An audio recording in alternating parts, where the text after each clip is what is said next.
Alrighty, well, I guess we'll start the stream off with no one's going to be here at the moment. But, what is up, my dudes?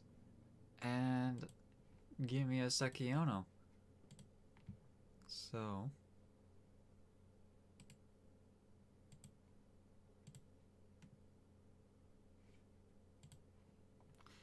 yeah, I'm just gonna post the link in the Discord group and then we'll get this right on.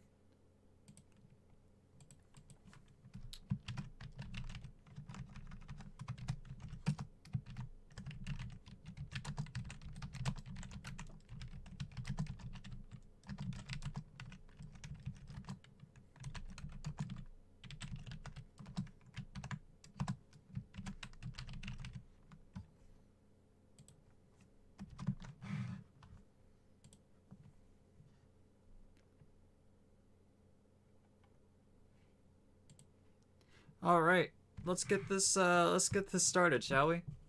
So, finally, alright, let's get to the live scene. This game is quite something. Because when I first booted it up, it's something. So yeah, let's start this up.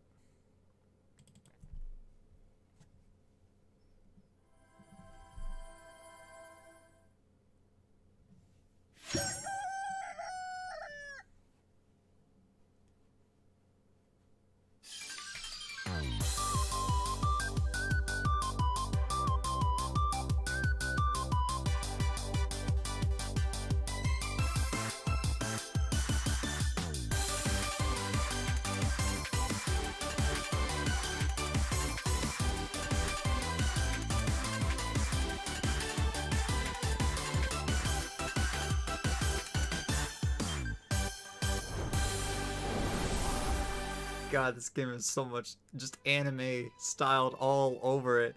What is up? What's up, King P? What's up, King Prox? What's up, Applesauce? Today, I was gonna do FNAF 3, but some things happened, so I hope you can understand. So to replace that, I decided to play this very interesting game called I Love You, Colonel Sanders. Colonial Sanders, a finger-looking good dating simulator. So, this looks promising, so let's just see where this goes. Answer my name. What should my name be? I should probably be, probably Limo. So we got a limo. Oh my gosh, it has like chicken tenders and biscuits all over it.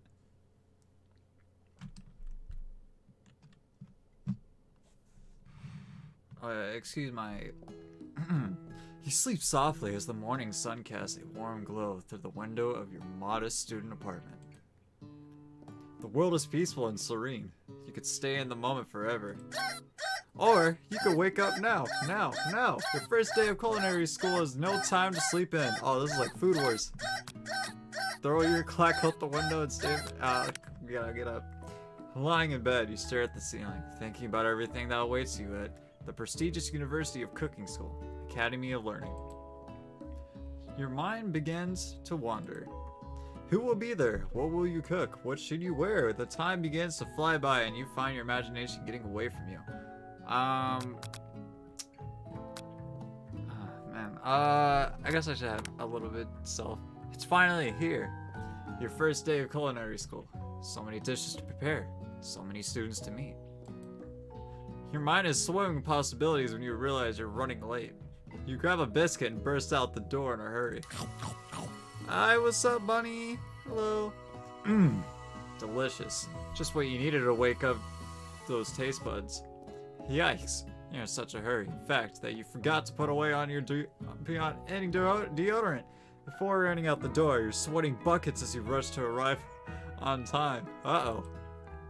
Standing in the squad, you gaze upon the magnificent University of Cooking School Academy for Learning. Oh my gosh, look at this. Is actually really nice. Like, this really looks nice right now. Here comes your lifelong best friend, forever, Marie Ram.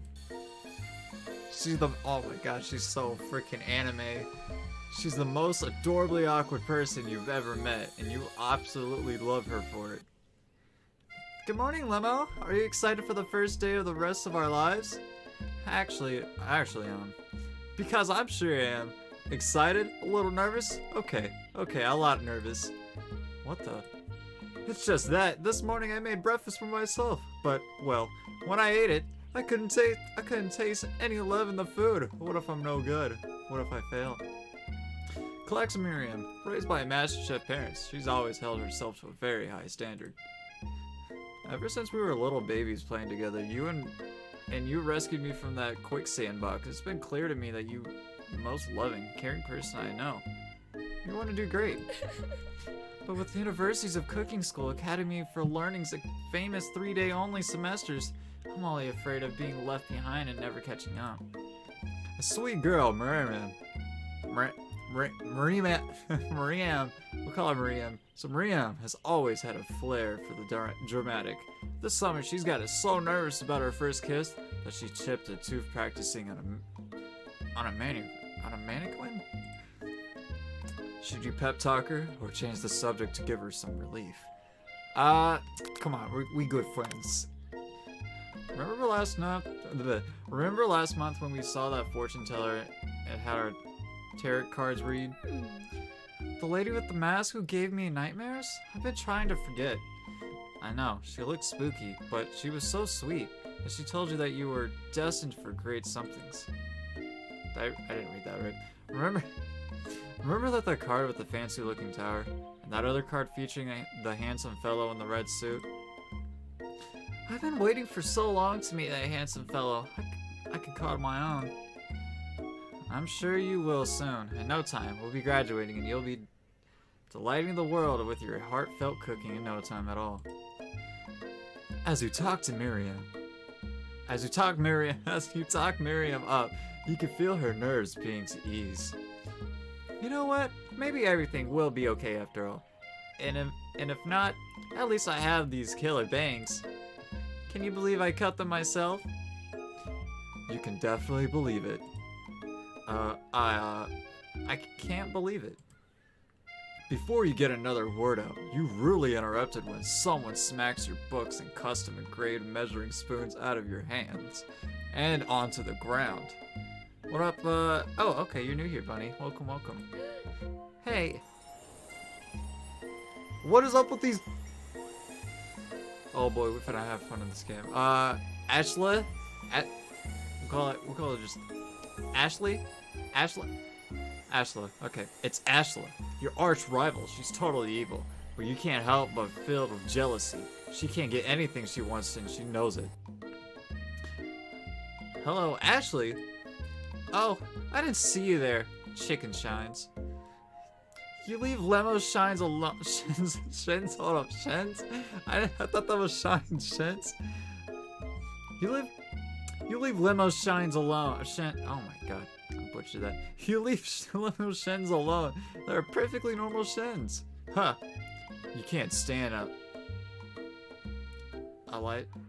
I think it's supposed to. Oh man, I am dumb. I think it's supposed to be Elijah.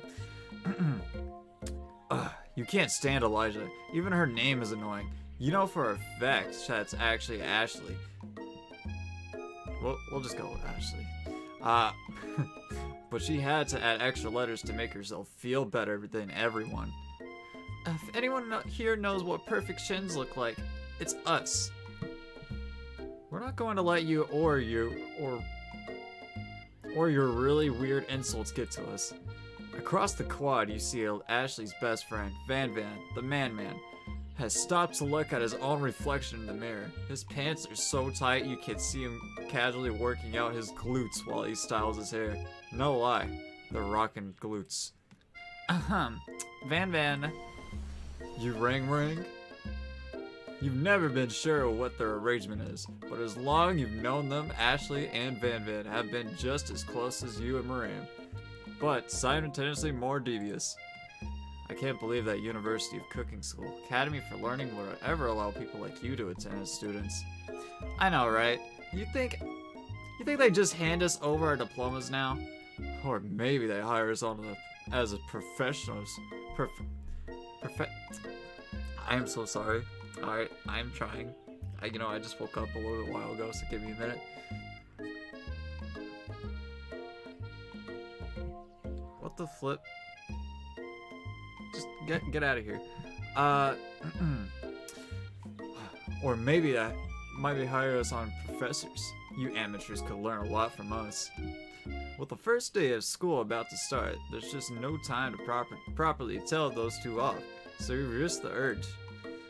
Let's go on, Miriam. See you later, losers. As you approach the door, you see a goofy-looking kid pushing hard against the window directly next to it. Oopsies. No, I don't want to read a kid's book. Alright, well, we're just gonna have to do it for the stream. I think it's broken. You reach forward and easily pull the door open. That should do the trick. I love you. I think you mean thank you? My name's Poop. My name's Pop. I was named after my Pop. He's old. Could someone like this be a student at the school? He must be one heck of a chef. Also, his name tag clearly says Bob, but I guess he's reading it upside down. Hi, Pop. I'm Lemo, so are you going to make me hold this door all the way? And with that, the young man walks into the building ahead of you. Is that just me, or is he kind of cute? I think it's just you. You both shrug your shoulders before following him into the building. You stand at the edge of the room, unsure where to sit. Other students wander in and keep themselves busy chit-chatting. Our teacher is a dog. This can't get any better than this. A scruff-looking pooch takes his place at a podium at the front of the class. Adorable. Now, quiet down, everyone. Who is this unreasonably cute pup, and why is he in our culinary class? He must be Sprinkles, head instructor and CEO of UCSAL. Please, call me Professor Dog. I may be cute and a little fluffy, but I still demand respect. Wolf. What? A cute dog is our professor? This is the best school ever. I guess only a dog's nose is capable of picking up all the nuisance of fine dining. Out of nowhere, wind begins to rush around you as a swirl of cherry blossom petals fill the air inside the classroom. Hello, what up, Son E? Welcome. I'm chilly, someone close to the window. And then, he walks in. Oh god, it's Colonial Sanders. You're immediately swept up in the aura of this new student and his remarkable goatee. Who knew anyone could be so handsome? Time stands still. It's him, well, if it isn't my favorite student, Harlan. Colonial Sanders interrupts Sprinkles. Sorry, Professor Dog, before he can finish his sentence. What is this? It's a KFC Colonial Sanders dating simulator. So, I'm first time playing it. Harlan. Who the flip? Oh, that's him. Please, call me Colonial. Colonial Sanders. A husband murmur rolls through the classroom. As Colonial Sanders walks down the aisle of desks, suddenly, the room is sweltering. Sweat begins to bed across your brow. You feel like everyone is looking at you, and you're not entirely wrong. And this over here must be Sweaty Sweats a lot. Maybe we should open the window back up before Face Pits melts into a puddle and evaporates entirely. Hold on just a second. Nobody talks to my friend like that. You two both know my name. We were in the same kindergarten class, and what is with all your really weird insults? Besides, when Lemo sweats, it's not gross. It's beautiful. Look at that shimmer. Turn to find Colonial Sanders standing right. Oh my gosh. Colonial Sanders, beautiful angel that he is, stands before you, smiling gently, his hand outstretched. Boy howdy, this classroom gets hotter than a Kentucky Friar.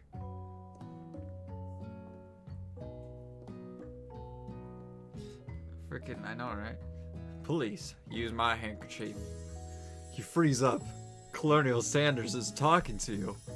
Wait, Colonial Sanders is talking to you? About how sweaty you look? You're completely mortified. This can't be your first interaction. What if he never forgets this moment? How will you respond? Alright. Take the handkerchief. Or refuse. I mean... I can't be rude. I'm gonna have to take the handkerchief. You stretch out your hand and Colonial Sanders places a fine silk handkerchief in it. It's so beautiful, you hesitate to press it to your face. But when you do, the feeling is transcendent. It has his natural scent on it. It smells of the most delicious chicken you've ever smelled. Oh god, he has godly chicken. Professor Dog stops in to settle the class down and set some ground rules. Welcome to University of Cook and School, Academy for Learning, the greatest culinary academy in the world. The birthplace of culinary legends past, present, and future. Many challenges await you. There will be tears, there will be blood, there might even be really adorable tiny food. And when all is said and done, there will be a battle. You will lift your sparks and compete in the Rome cooking arena. Just then, another student enters the classroom and interrupts the professor's rousing speech. Rousing? Hi guys. Hi guys. Sorry I'm late. I hope everyone's good had a good summer. I really miss quiet.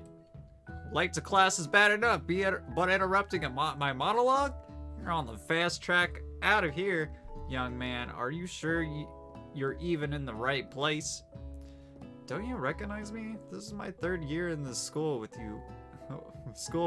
As my teacher. Everyone stares at him blankly. Does no one remember me? You're expelled. If you utter one more word before I finish, let that be a lesson to you students that tardiness is unacceptable. Even Clank made it here on time, rolling away halfway across town on his tiny wheels. You turn to see the student Sprinkles is referencing, who appears to be some sort of industrial kitchen appliance. Are you serious? This man's a whole kitchen appliance? Clank. Bzzzt. The class bursts into laughter. Hell, Clank, you rascal. Sprinkles walks in the classroom as everyone stands silent, obedience. When he gets to you, he lifts his nose into the air and takes a deep sniff. Your diet is lacking. Based on what I'm picking up here, you definitely need a multivitamin. You should be taking better care of yourself. You've never had a talking dog as a teacher before, but Sprinkles' reputation for being a smart but tough is well known. You decide to try and butter him up by giving him a treat from your pocket, but what kind? Well, a beef treat, a rubber ball, or a chicken snack. Come on, you can't go wrong with I think a beef treat would too. You reach beneath your apron and return with a small bit of beef jerky in your hand. Sprinkles' eyes go wide as he locks onto it. Beef, are you trying to give me a heart attack? I would never eat that. You clearly do not belong here. Please, remove your apron and then remove yourself from this class in this school. What the flip? Wow, really? It seems you have reached the end of the line. Chef and Providio, game over. Oh, come on! We're trying to get... Man! Doggo likes the ball. Well, if you said treat, you would think it's something delicious. Freaking beef jerky's pretty savorable, if you know what I mean. Alright, hold up. Alright, we might just have to go over this. I've already read all of it. that escalated quickly.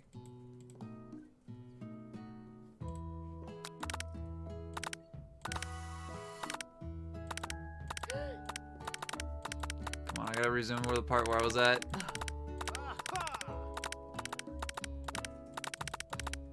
Okay.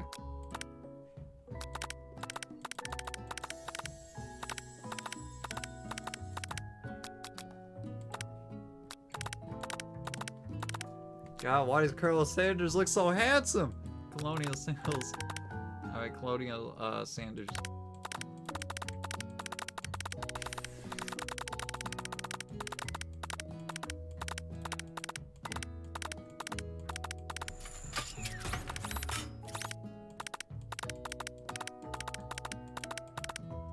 Alright, rubber ball.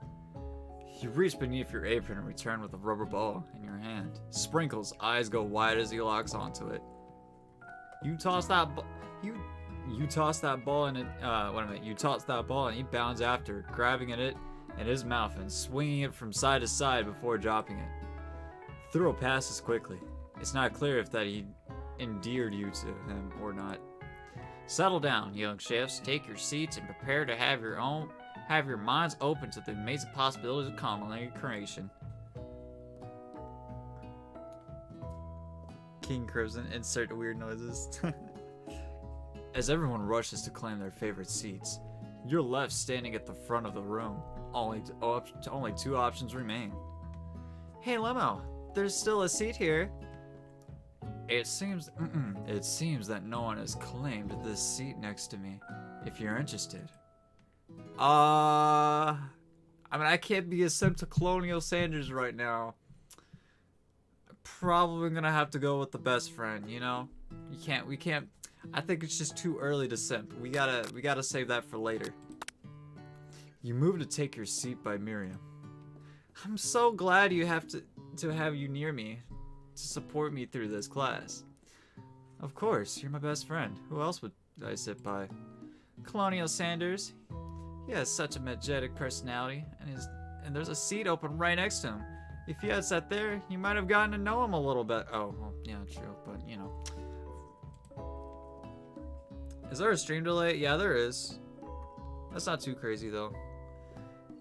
I'd never sacrifice our friendship. Besides, I'm sure I'll get a chance to talk to him later in the semester. I got 3 whole days. It's like a lifetime. So you say, but now that Miriam mentions it, that Colonial Sanders is just so darn dreamy. As soon as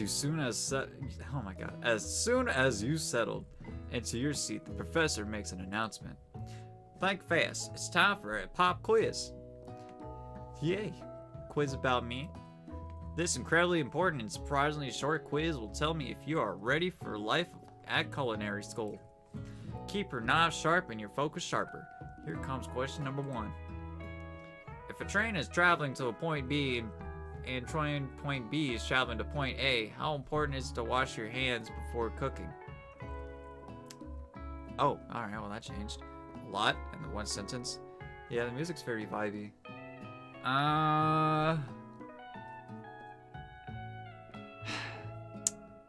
Shit. Oh, okay. It really depends. That's what I say. That's wrong. Okay. Forest is to tree as chicken is to feather. That's right. Okay, that's right. Alright. What is the most efficient eating utensils ever created? Most efficient eating utensils? A meat tenderizer or a spork? I think a spork. Yeah. What food is best for a broken heart? Man, that's a hard one. Anything as long as it's prepared with love and not too much salt. Camel meat. A pancake that looks like a silly face. That's a toughie. I'm thinking pancake or silly face. Yeah, a spoon and fork combined under that one. Okay, yeah. Is Sprinkles a good boy? He's a talking dog. Yes, sir. We pat. Wait, come on now. Please pass. Don't count it as a test grade. Oh, total score. Only one wrong. Not too shabby. You might just do alright, kid. You look up to see that Colonial Sanders has been watching you. You tally your score. He nods with approval. May I have your attention, students? I have an important announcement to make. Time for lunch. Wow, the cafeteria is as nice as any restaurant you've ever eaten at all. Even at now, this is a lot nicer than I've ever seen it, to be honest. Established in 2015. Oh, cool. That's the year. It makes sense that a school dedicated to cooking would also be serious about eating. A delicious fragrance wafts through the room and tickles the end of your nose. Your mouth waters. Do you smell that? That must be our lunch. It smells crazy good. Everyone, can I have your attention? Is it about lunch? No, I just wanted to apologize for my tardiness. You see, I was... Howdy, folks. I like to make an announcement. Hey, I was... It's about lunch. Everyone cheers. But Shh. Lunch, lunch, lunch. She said shh. In honor of the new semester, I have prepared something special to share with everyone for lunch. That must be the smell I smelled. Indeed, the smell. I mean, that smell. You hold your breath, waiting to see what food this mysterious student has created. You've heard that he's very talented. But were the rumors true? Is this? Colonial Sanders lifts a large bucket above his head. Its contents glimmer in the light. Piled high in huge pieces of chicken, breaded and fried to a crispy, golden finish. The aroma envelops you. You begin to feel warm and safe. Colonial Sanders is filled, bucket, with chicken. What a novel concept. Your stomach begins to grumble, as if to say, stop thinking and start eating.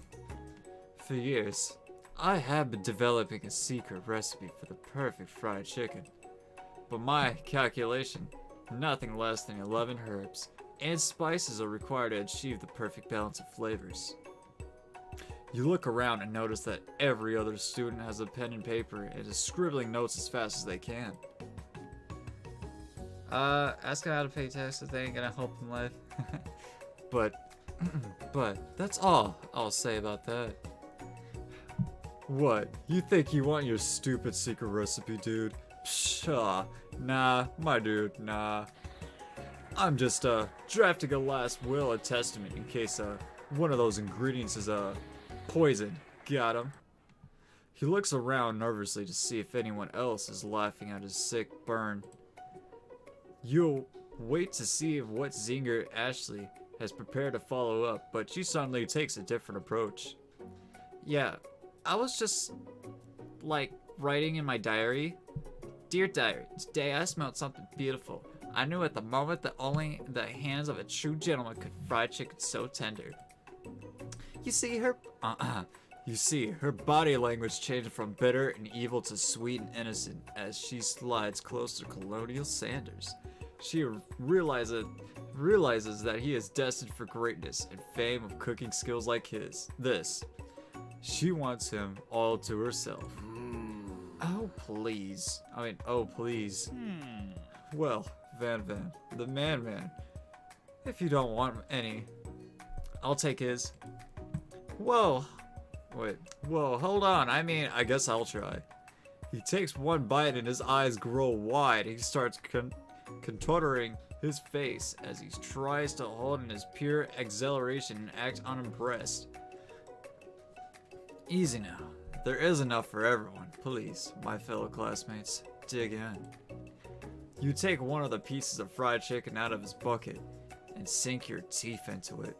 It's amazing.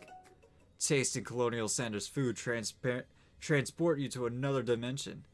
Alone with your taste buds gripping a drumstick in your hand, you float weightlessly. Alright, what? Alright, just reading. Okay, focus your mind. Savor a moment every... Sanders.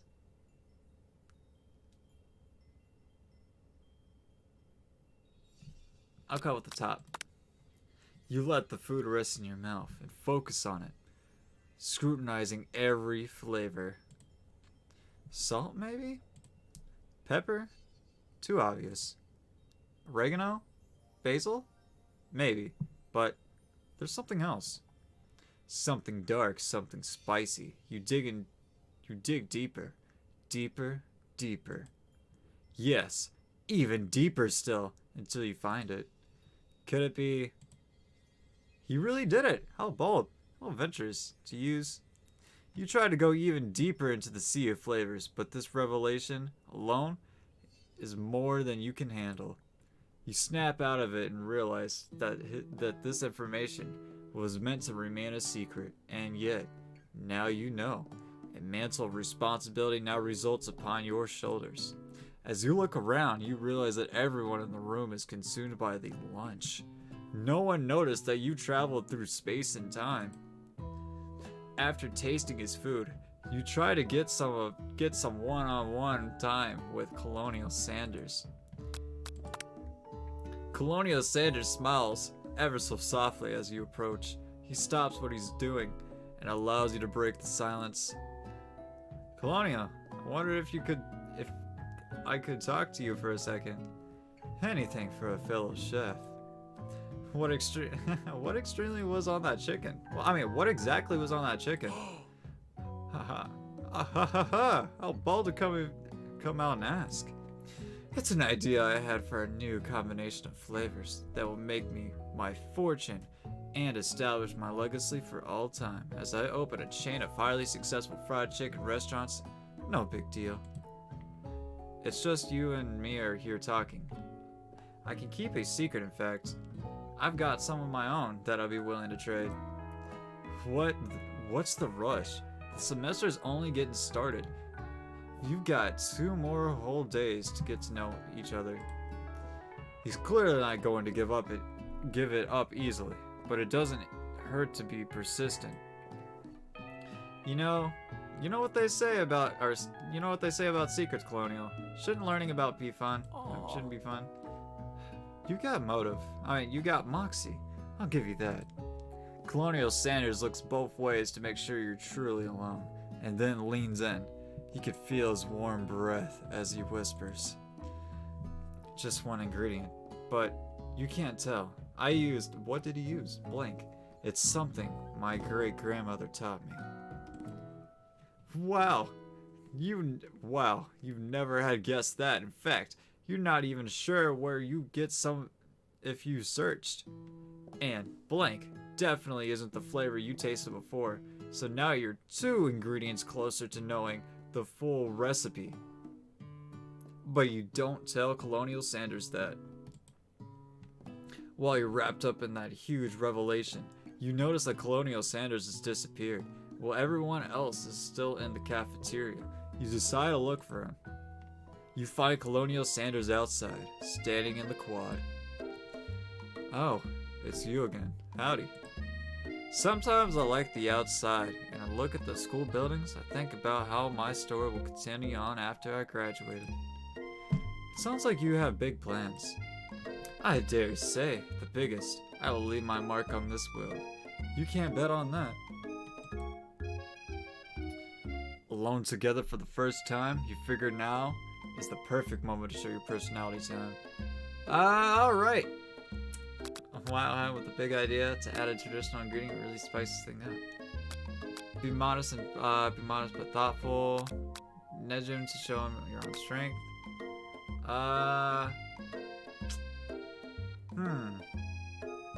Alright, I'll see you, Sonny. Alright, I guess I'll go with the middle. You know about that? I was thinking about your secret recipe. I don't doubt it. It has a way of leaving an impression on all who taste it. You decide to show him that you also know a thing or two about blowing minds with new flavors. I actually had some thoughts on how you could improve it.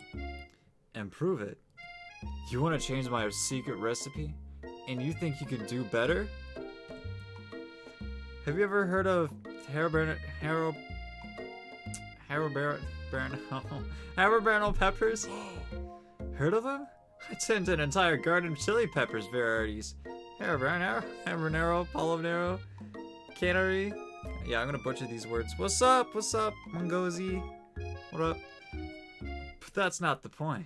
You can just toss new ingredients into my secret recipe and expect to improve it? A recipe is about balance. It involves careful consideration and refinement. I didn't mean to. Let this be the last time you improvise on my recipes, Limo. I am headed back to class for the next lesson. That certainly did not go as planned. You better head back inside, but you wait a moment so that Colonial Sanders doesn't think you're desperately chasing after him. You step into the massive cooking arena, where the afternoon lesson will take place. Each student gets an oven and all the tools and ingredients they can need. Freaking, I feel like this is more like Food Wars, but just slapped with habanero. Yeah, habanero. But just slapped with KFC labels on it. Look at this place, it's magnificent. Finally, we get to show our stuff. Wait a second. Oh no, we have to show our stuff? What if we totally blow it? You're not going to blow anything, except maybe kisses to the crowd of fans. You're going to earn with your signature. Adorable tiny food creations. Welcome, students, to the cooking arena. For today's lesson, we'll be cooking with partners. Hurry up and pair off. Naturally, Miriam looks over at you, unable to control herself. You pounce on Colonial Sanders. Hey, Colonial, would you like to tackle this lesson as a team? A team of 2? That is, me and you. If that wasn't clear. Want to be my partner? Aww. Sure, Lemo. I'll prepare our station.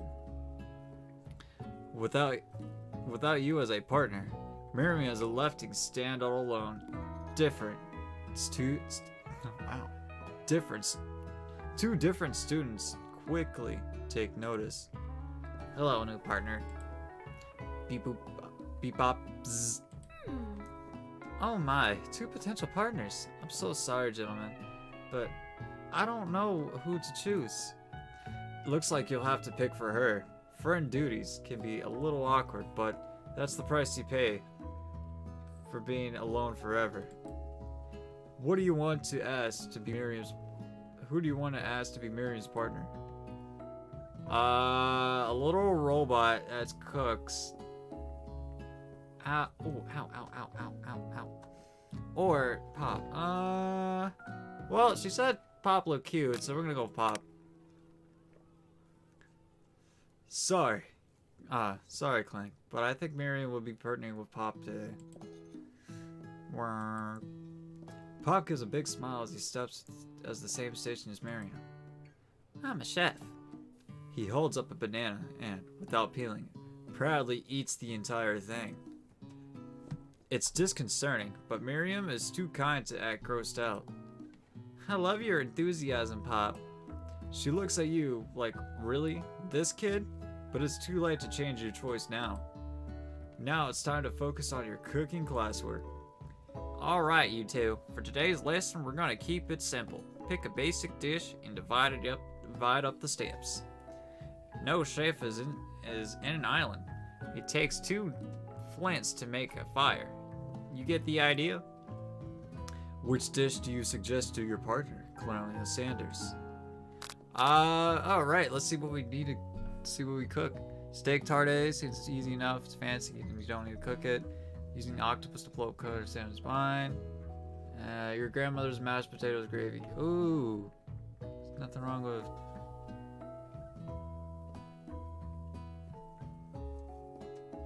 Okay.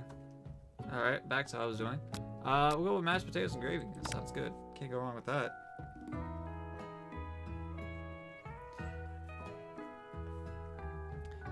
I've always been something of a dorm home chef. I was thinking we could make something warm up. Something warm, inviting, and comforting. Maybe mashed potatoes? Man, gravy. I can't imagine one without the other. Colonial Sanders casts a coy to look at you, causing your whole face to go beet red. Embarrassed, you quickly turn away. I'll go get the potatoes. No, please, let me. Picking perfect produce is a passion of mine. Looks like things are getting pretty fresh around here. Does someone have a crush on Colonial Sanders?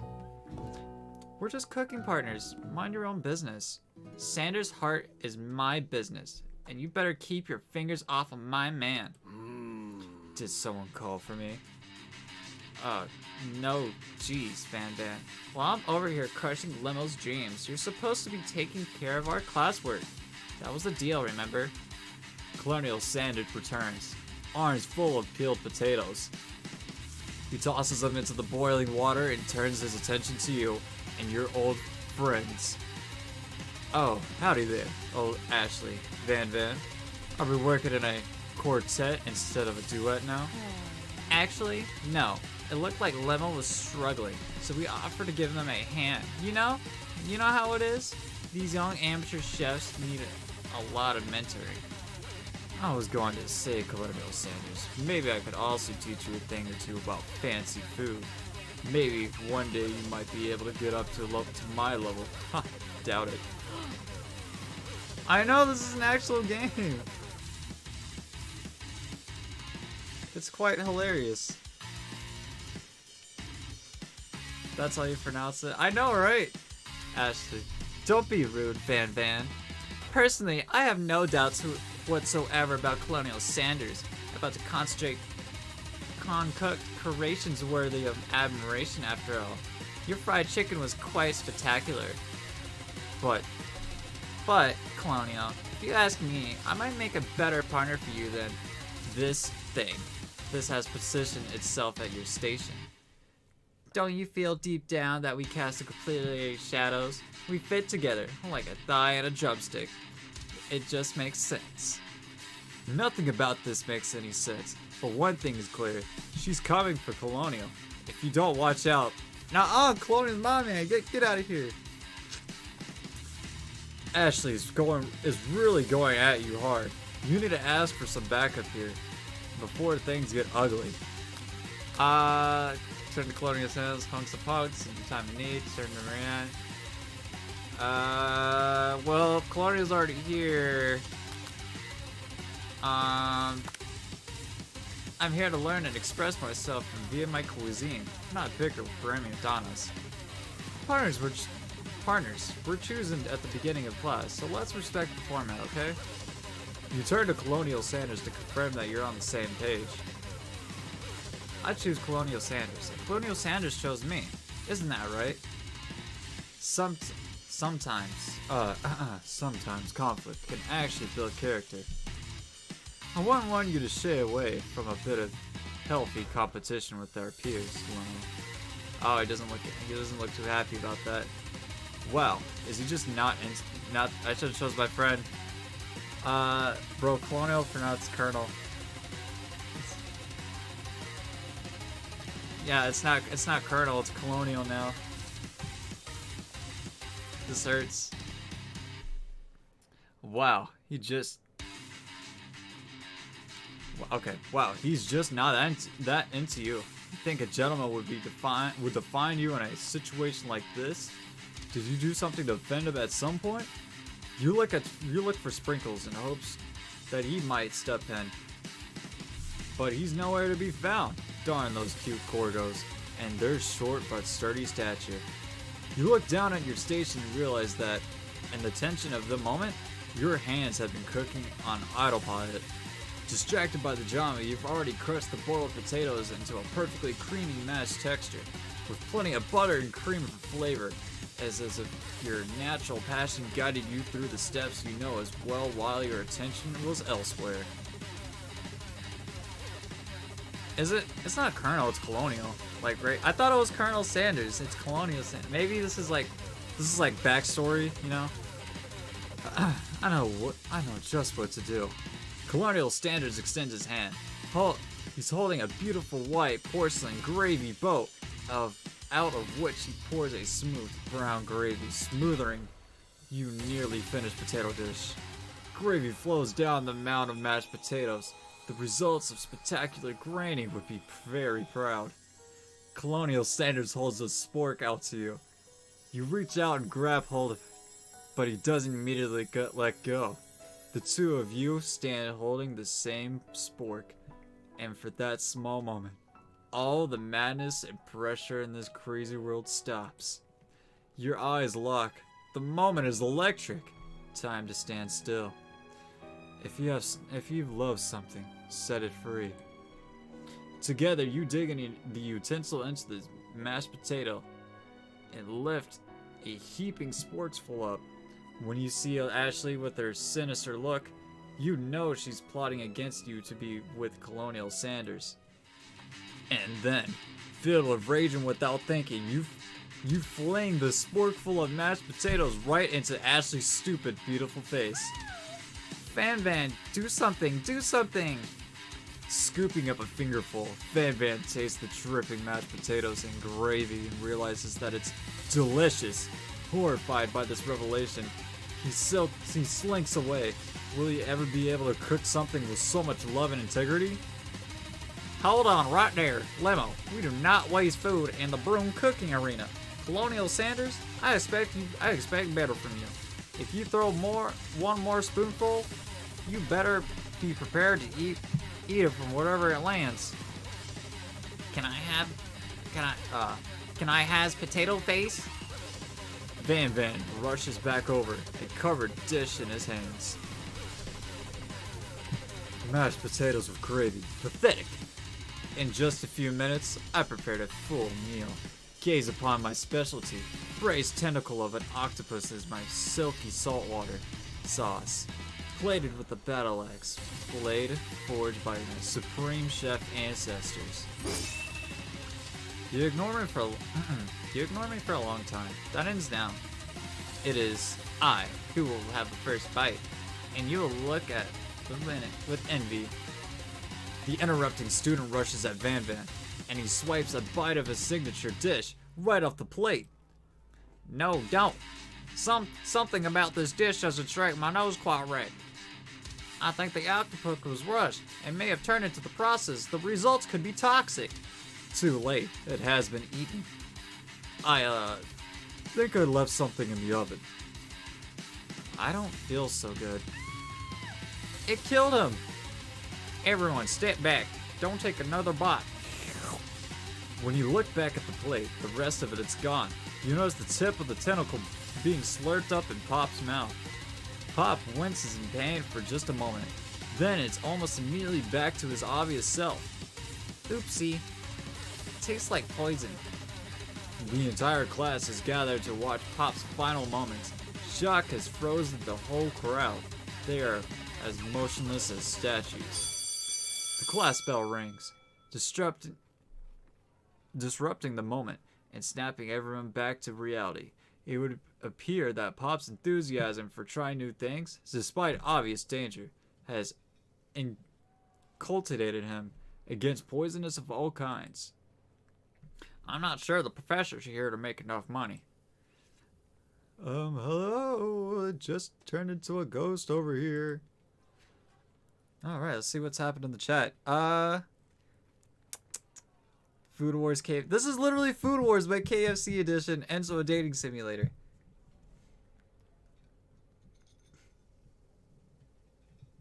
It is I. Deal. Seeing that you're shaken up by that really annoying student and all his nonsense, Colonial Sanders approaches you. I'm sorry you had to go through that. Please, let me walk you home. Ghost of a student. Alright, well. What? Like, for real? Oh, come on. You follow Colonial Sanders out of the room. At night, the school building has taken on another vibe entirely. It's dark and more than a little spooky. Dude, I love the music in the background. The background music, I'll give it 10 out of 10. Colonial Sanders stands in the quad's neon glow and speaks softly. Those mashed potatoes you made in class today? Before you go on, I want you to know, they're not a great representation of my skills. I didn't even realize I was making them. They were amazing. Tasting them, it reminded me of why I became so passionate about food, to begin with. Colonial Sanders is getting choked up. Cooking is obviously important to him in a way that you find inspiring. Now might be perfect to tell him that you're developing feelings for him. Colonial Sanders? Yes, Limo? There's something I need to tell you. Hold it right there. There's something I need to tell you first. Oh, geez. You see, when I was just a boy, I had a dream that one day I would be the greatest chef the chef the world has ever seen. And every day since, I have been working toward that dream. Day and night, never stopping. Best resting, also lifting a lot of weights, like so many weights. We should follow our dreams with all of our hearts, that our souls may grant them, like wishes floating on a shooting star. Hey, no, shut up. I'm the one here to inspirational stuff and be the star of the history. Are we forgetting that your cooking literally killed a guy? You can't prove that. I also saw you kill that guy. What was his name? Somewhere in the distance you hear a long, sad sigh. Forget him. We're talking about me. Me. I'm the hero. Sport monsters here to fight a hero. Oh my god, what the fuck? You got monsters now? I think I left the fridge door open. Later, nerds. We will not let harm to come to another student, except for that ghost kid. I kinda dropped the ball on that. Be afraid. Be very afraid. Of me, because I am a monster, see? Is he rhyming on purpose, or is that just a coincidence? Before you can discuss syntax any further, it's a turn-based fighting sequence. Nani, what will you do? We're gonna attack. You decide to go on the attack. Which attack will you use? Cook with love. Cook with love does 1 damage. It just got real. That attack really upset Sport Monster. Sport Monster goes on an attack. How they spit hot gravy at you. You take 1 damage. Well, I don't. Where's the health bar? Hold up. Where the flip is the health bar? You decide to go on the attack. It worked last time, right? Yeah. 1 damage. Cook with love does 1 damage. Sport Monster won't forget this. Sport Monster's really feeling threatened by your attack. Sport Monster focuses their mashed mind and draws in energy from your Mother Earth itself. They grow larger and more intimidating. How will you respond? Attack. You decide to go on the attack. Which attack will you use? Cook with love. At this rate, the semester will probably be over before this fight is. Sport Monster's no quitter. Buffed up and ready to rumble, they go on the attack once again. Sport Monster uses ulti, tensile. You take 2 damage from the attack. If you take too much damage, you're not going to survive the battle. Alright, I'm gonna try defending. Which defense will you use? You curl until. Oh my gosh. I'm not cut out for this. Feeling vulnerable, Sport Monster prepares for its ultimate attack. Renowned Edge. Vile villain, your region of terror stops here. Colonial Sanders summons the energy of 1,000 chickens. Pot pie power pinch. Pot pie power pinch does 10 damage. Sport Monster is defeated. You saved me. You saved me? An injured Sport Monster spews steam into the night. We'll spare him. You managed to tamp down on your disgust at the sight of this gravy beast long enough to realize that he's still a living creature with a pure soul, who deserves your pity, not your wrath. Be gone, beast. And don't you dare come back here for a follow-up encounter tomorrow. Oh, I won't forget this. I certainly won't be back. Like you said. Sport Monster scuttles off into the night. The defeated monster left behind a special item. It appears at first to be a cookbook, but upon closer inspection, it's so much more. It's a book of magic spells. It's a with the golden chicken on the cover. You open the cover and find a library card tucked inside. The last name have to sign it out as Barco. Borco. Borco. That name sounds strangely familiar. Your blood is pumping as you stand in the quiet of the night, holding the mysterious book in your hands. As you come down from your battle buzz, you realize that your final attack has left you completely depleted. The world around you begins to fade away. Without any energy to keep your eyes open, darkness overtakes you. The image of Colonial Sanders flashes before your eyes as you fall asleep. He must have helped you get home. In your tired state, you don't know if you could have made it without him. What a guy. You want to thank him, but you don't have the strength to utter a single word. You feel your covers being pulled up as you are tucked in tightly. Good night, my Colonial. In your dream, you're tough of a Colonial Sanders. For some reason, Sprinkles is also there, instructing your love. Dreams are weird. Zzz. You wake on the day 2 and attempt to process the wild visions you had. Were they memories or premonitions? Alright, let's read the chat. Colonial theme starts playing. Colonial.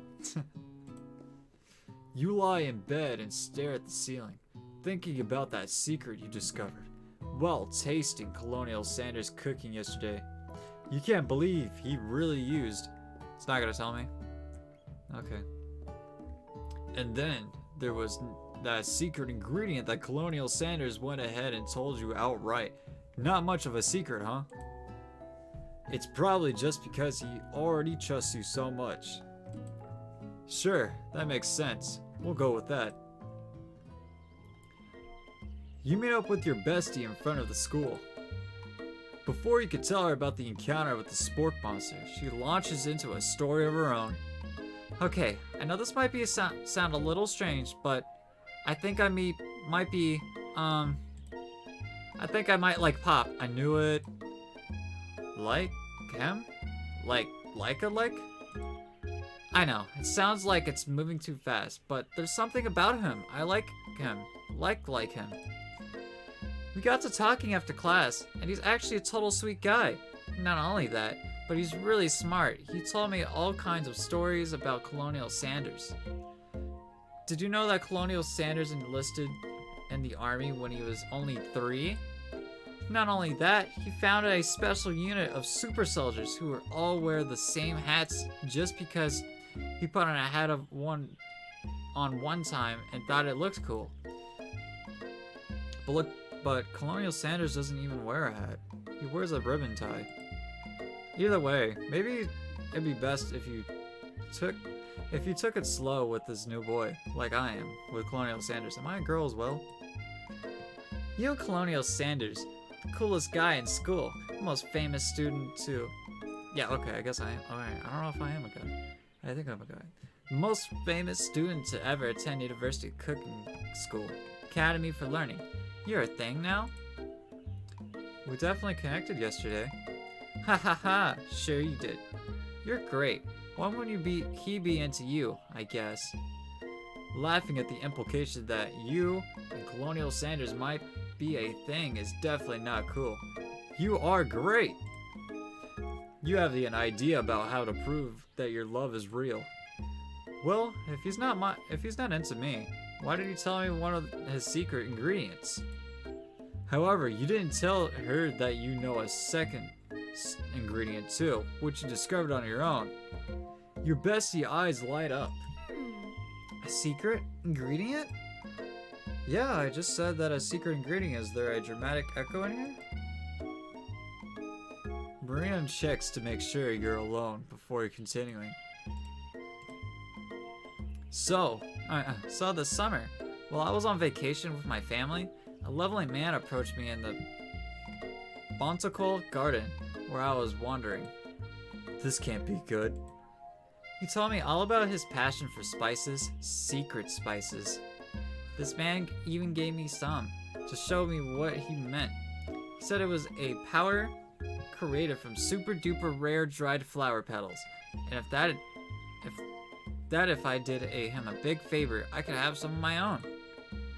Please, Miriam, don't tell me. So I filled my suitcase with them and brought them home. He was so nice, he even met me at the gate when I arrived. Later, when I cooked it with him, a very strange feeling came over me, and the flavor was unlike anything I've ever tasted. I think you're being very liberal with the meaning of spices here. Whatever, anyhow, we both share an interest in cooking, so we stayed in touch, you know? Like pen pals. I bet you would love to know more about new spices. Well, I'm definitely not supposed to share Colonial Sanders' secret recipe. And besides, I only know the one ingredient, so I doubt it'd be much use to anyone. Please, please, please! It would mean the world to me. No one has to know it came from you, or from Colonial Sanders. What do you think? Should you protect Colonial Sanders' secret, or share it with... Nah, you gotta respect a secret. You quickly think of a fake ingredient name. I don't know. How about... It was I have Newt? I know. It sounds like some kind of witch potion, but what can you do? I have Newt? Wow. Her eyes light up imagining such a thing, and you figure out that you satisfy her curiosity, and she'll move on. She didn't. Oh my gosh. However, she immediately turns around and does some thumb typing on her phone that you can't quite see. That's probably not good. Before you can ask her to confirm that she was definitely not texting secrets to other people, you interrupted. A wind rushes in. Cherry blossoms petals fill the air. It's Colonial Sanders. He's arriving at school. We'll stand back. Colonial Sanders' horse is truly a thing of beauty. Without ever acknowledging that he's being watched, he does a short horse dance before dismounting with a flourish. And he then slaps the beautiful creature gently on its rear, sending it running free into the countryside. You are so struck by the sight of him that you lose the ability to speak coherently. Oh, I didn't realize anyone was watching. Don't worry, he knows his way home. You attempt to compliment Colonel Sanders, but the words don't come exactly right. What a horseful beaut you have. I mean, what a horseful beaut you have. Dang it, that's what I just said. Being a good friend, Miriam attempts to cover for you. Oh, Limo. Oh, Limo! Just get really nervous around people they like. What? This is not helping. I mean, they got food poisoning and were up all night. It was gruesome. You should have seen it. She gives you a weird wink and a smile as if to say, situation handled. Can't blame a girl for trying. And with that, Colonial Sanders disappears into the school, leaving you and Miriam to follow. When you enter the classroom, you can see your two rivals, Ashley and Van Van, are doing something bad. By the way, they're hiding. You know it must be really bad. Like counterfeiting recipes, bad. Experimenting with restricted ingredients, bad. Summoning a demon, bad. You try and peek over Van Van's hulking shoulder. Okay, yeah. But he sees you coming. Well there, little one. I'm not sure you're ready to handle this. Why do you even make like a bee and mind your own wax, honey? Tell them to stop acting immature, act like you're not interested in them. I think the bottom one. You see here the rivals, but leave your back turned to them. You even hear Van Van mutter something that sounds a bit like magic spell. However, he noticed you eavesdropping. You try to cover your tracks and improvise an excuse. It's time for class, and you're distracting the rest of us who want to learn. Now you've upset them. Oh, and you're the Emperor of Cooking, are you? You make the rules. I'm not sure that you know a good meal if you ate it. Being the best chef in the world takes more than just culinary skills. It takes creativity. It takes patience. Panche. It doesn't hurt to use a little evil. You finally get a look at what they are hiding, what they were hiding, and you instantly recognize it. It's a book, just like the one you found after you encountered with the spork monster. That's the same book that I found last night in the quad. Ashley immediately elbows Van Van, who hides the book behind his back. I don't know that what you're talking about. This book is a family heirloom, and its contents are secret. You notice that they haven't just been studying the book. They got Pop pinned to the wall, and they're tossing potato skids at him as he tries to catch them with his mouth. We're playing, hee hee. Before you can dig any further, you're interrupted by the arrival of more students. It's almost time for class. Beep, beep. Kling must be running late. He's such in a hurry that he rolls right over Van's meaty foot. Hey, watch it, you bucket of bolts. You watch how you talk to him. He didn't do anything. Bzzzt, womp. Why do you think you're talking? Who do you think you're talking to? I've never heard such language. Not even from a stand mixer. Womp, womp. No, your mother. No, your mother was a stand mixer. Van jumps to attack Clank, but Clank shocks Van, sending it flying across the room. Protect me, Colonial Sanders. These crazed men are about to come to blows. I think I must be over me, but I'm not interested in either of them. Ashley's tone was completely changed in an instant. She bats her eyelashes at Colonial Sanders. Surely he must know that this is a ruse. This is a ruse, right? Gentlemen, get a hold of yourselves. Save it for the arena, at least. Or don't, honestly. What do I care? I've got a lofty career aspirations to focus on. Maybe I could help you with your business plan? Just then, Sprinkles arrives to the signal of the true start of the class day. He's panting, which doesn't seem that abnormal. He's a professor, but he's also a dog. Students, please take your seats. I apologize for my late arrival. I spent the morning chasing a car all around town, and my tiny legs are very, very tired. But I'm here now, and I hope you're ready to learn. You try to give Sprinkles a pat on the head, but he snarls at you. Sorry, I get a little worked up if people try to pet me before I've had my morning coffee. Let that be a lesson to you. After he catches his breath, Sprinkles regains control of the classroom. Without further ado, we'll review the global history of my favorite fowl, the chicken. You want to pay attention to the lesson? Surely you do. Which is why in 1776, at the signing of the Declaration of Independence, it was a chicken who first signed their name. But you can't help but daydream about Colonial Sanders, and you missed most of the important parts. When you come to, Sprinkles is holding a tray of food in front of you. Well, Lamo? Naturally, this appears to you to be a simple sample platter. Which item do you want to sample? A dog biscuit, a shimmering pepper, or a glass of water? I'll take a glass of water. You grab the glass of water and gulp it down.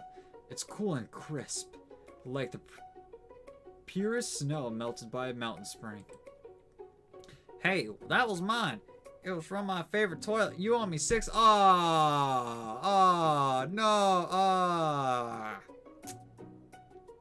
Man, that's, and you've got excellent taste. You think to yourself, geez, I should pay better attention. Should I eat we all make mistakes. I'm sure they'll forgive you someday. Come on, it's time for lunch. Before anyone can relax, the cafeteria lights dim, and your rivals enter to make a dramatic announcement. Today's lunch will be prepared via time competitive cook-off. The level of theatrics with these two is off the charts. You know what? Sure, let's have your on. A bit of a lunchtime competition, eh? Count on me. If I have to wipe the tables with you fools before I set my lunch down on it, then so be it. I'm not that fool. You're the fool. Good one, Van Van. I like your gumption, Lemo. I'll be watching your performance. Just as things reach a boiling point, Sprinkle steps in. Surely you'll put a stop to this madness. Now, students, please settle down. This is a lunchroom, not a sporting court. Finally, a little sense. Your breath of sigh of relief. At least, not until we turn on the timer. Just then, a huge light blasts into the face, flashing the words, "Timer ready." That's what I'm talking about. I stand corrected. The hard way builds solidly a foundation of confidence that cannot be swept away. And that's the original quote by me. In case anyone was wondering, I would hope it's a message that lifts you to victory. Like a diamond, I was formed under pressure, and now is my chance to shine. I will defeat you myself. You had this chicken, you made mashed potatoes and gravy on day one, and you're feeling like you could really impress him again? Here? It's time to boil some water for the potatoes. Think fast, if the timer runs down, you'll be forced to pick up randomly. What temperature does water boiling? What the flip? I don't know, Selt. God. What were you thinking, Lemo? Get your head in the game. You going to need to season the chicken before... Oh, wait, hold up. Whew, hold up. I gotta drink some water. Yeah, I've been talking a lot.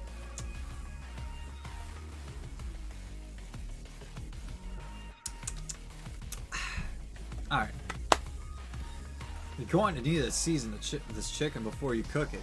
You don't know Colonial Sanders' recipe exactly, but you have an idea. How many herbs and spices did you say you use? I think he said 7. Oh, come on! That's wrong. I've seen scrutinizers with better sense than that, and that miniature kind, no less. Now that you got some basic steps going, it's time to elevate your craft. What state of mind offers the most flavor? Vigilance. Oh, come on! That's wrong. I'm begging you to get it together. Get it? I'm a dog. It's never the wrong time for some dog jokes. Is 3 in a row wrong enough to cause a game over? Yep. Aw, man. Okay. It's gonna take a while.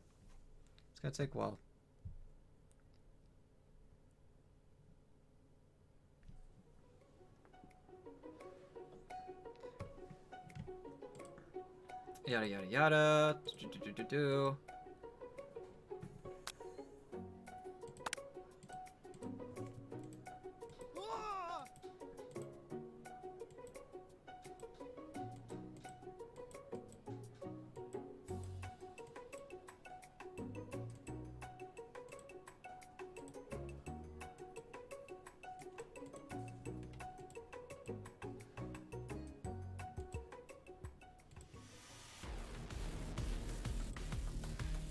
This is a KFC trivia game.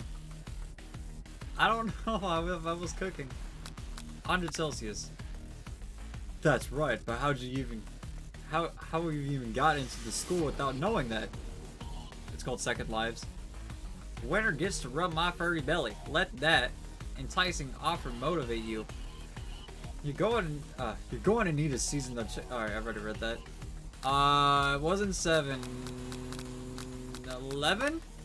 Oh, that's right. You might know all of the ingredients yet, but at least you're headed into the right direction. Tail wagging and fantafize. Now that you've got some basic steps going, it's time to elevate your craft. Gratitude? Wow, okay. That's right. You must never take this opportunity for granted if you hope to succeed. Your classmates are rooting for you, but Ashley is simply stronger and faster than you. You better pick up the pace if you want to survive. When you're a child, your father told you to never forget where you came from. Every day, you meditate on his advice and draw energy from that place. Now would be a great time to harness energy, so where does it come from? Okay. That's right. This is your shot, and you're not going to miss it. Aroo! You try to shut up the noise of the arena and focus on your cooking. What is the second sound of success? Oh, come on! Don't make me get the spray bottle. You notice Colonial Sanders out of the corner of your eye. I believe in you, Limo. He's actually cheering you on. Which would be awesome, except knowing he's watching you make you totally forget what you're doing. Now you can think about a Colonial Sanders. How many spoonfuls? Grr. What kind of timer is this? You're stranded on a desert island with only desert cookbook. Which do you take? What a hunk! I know, right? You know what? Shouldn't you be focused on the challenge? You're falling behind. No, gosh dang it. What does that have to do with wrapping spectacular fried chicken with delicate baked biscuits? You're really struggling to keep up. At the next station over, Ashley's already begun planting elements of her dish. It's colorful and complex. To make up time, you toss your biscuit dough in a stand mixer. As you do, the crowd gasps. Yikes. Zips. I know you love nothing more than seeing your fellow appliance utilize in a kitchen battle, but sometimes that means sacrificing personal touch. You might not have any hands, but Lemo does, and a good chef needs to be touching the dough to know when it's properly mixed. There is an easy way and a hard way. You don't get far by going the easy way. When you hear everyone talking, you realize how serious your error was. You immediately shove your hand into the mixer to rescue your dough before it's overmixed. Lemo, no! But you're not fast enough. Your hand gets stuck and immediately crushed by the quickly spinning beaters. There's no way you'll be able to use that hand for the rest of the match. Colonial Sanders shakes his head in shame. What you often find is that the easy way can turn out much more difficult. Everyone stop. What are you doing right now? The battle's over. It can't be. I was close to finishing my dish. Sweetheart, look at your hand. You simply can't go on. Aw, that's too bad. And here I am with a completed dish, ready to serve. Surely it makes me the winner by default. No, it wouldn't be fair to compare the two on account of Lemo's injury. You see Sprinkles begin to lick his doggy chops as he locks onto the dish. But I suppose you should at least tell us what you prepared. Well, because I'm the sweetest, I skipped straight to dessert. Under the white chocolate dome, you'll find a wide array of delights, taking you on a journey of flavor that tastes good and tells a story of excellence. I was going to ask Lemo to do the honor, but since you're injured, I'm afraid that pouring the cream of the delicate hot chocolate sauce might be too difficult. Colonial Sanders, if you wouldn't mind lending me a strong, steady hand. Colonial Sanders pours the hot chocolate sauce on the top of the dome, causing it to melt away, revealing the ingredient hidden within. Inside, you'll find a delicate fried cheese crochet atop of a slice of honeycomb, ice cream 2 ways, tender nougat, and pearls of blueberry jelly. Colonel Sanders intrigued, but perhaps not impressed, as he dips his finger in the chocolate sauce. Simplicity isn't your strongest suit, isn't it, Ashley? Oh, you. As he places a sauce-covered finger onto his lips, Ashley leans over and whispers something into his ear. A dab of sauce sticks into his mustache. Internalize the rage you feel, put yourself between. You reach out with your apron and wipe the sauce off of his glistering face. Colonial Sanders recoils and brushes you back. This goatee isn't just a fashion statement. It's also functional. I was saving that flavor for later. Aw, what? Mustn't be it. Aw, man.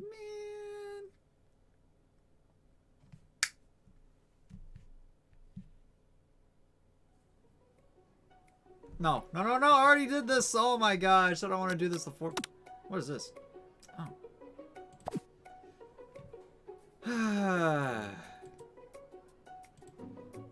You know what? I'm just gonna. I don't want to bother. Is everything a competition with you two? Yes. Yes. Well, not with me. I'm on a personal journey to learn, to love, to learn to love. Sure, why not? But definitely not to constantly battle. Yeah, stop getting your genres crossed. Don't you have some portable monsters to capture or something? I need to eat if I'm going to have the energy to sustain my education and pursue my dreams of being a master chef. How are any of us supposed to get anywhere if we're constantly fending off challenges from every know-it-all with an apron?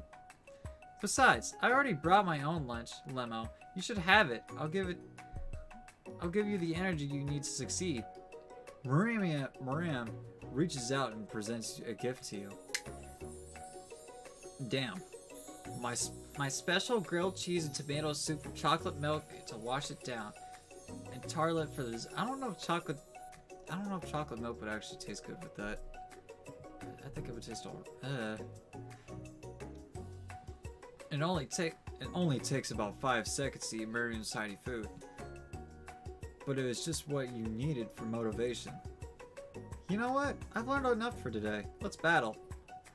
Just as things reach a boiling point, Sprinkle steps in. Surely you'll put a stop to the madness. Now, students. Please settle down. This is a lot. Nah, okay. Finally, a little sense. Your breath is a sigh of relief. Oh, this guy is basically just... Okay, same thing. If it's a battle you want, it's a battle you'll get. My best, you can best the best of them. Best believe it. I've already read this.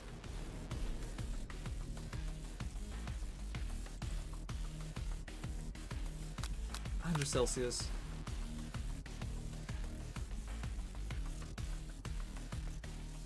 Yeah, I'm not gonna reread everything I just did.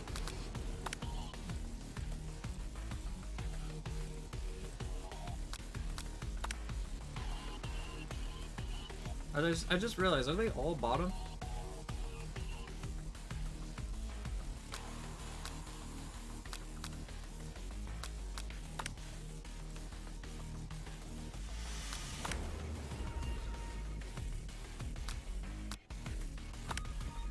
What the world?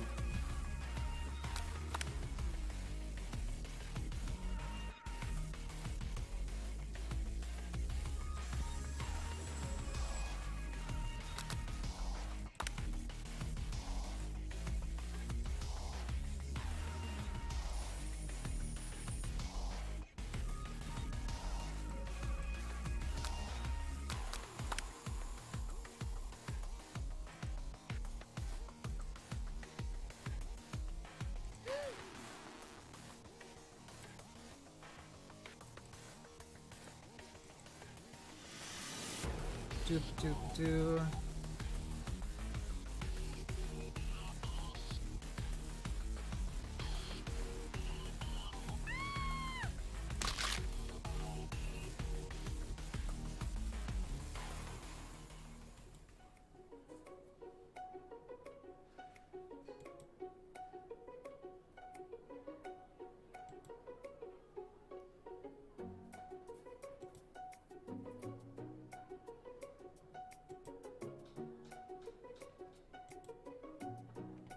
It's just kind of funny we have a dog as a teacher.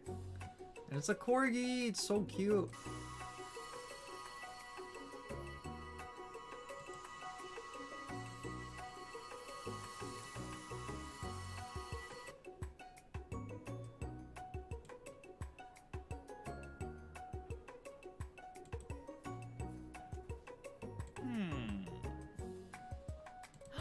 Right now, I'm just not reading because I've already read all this.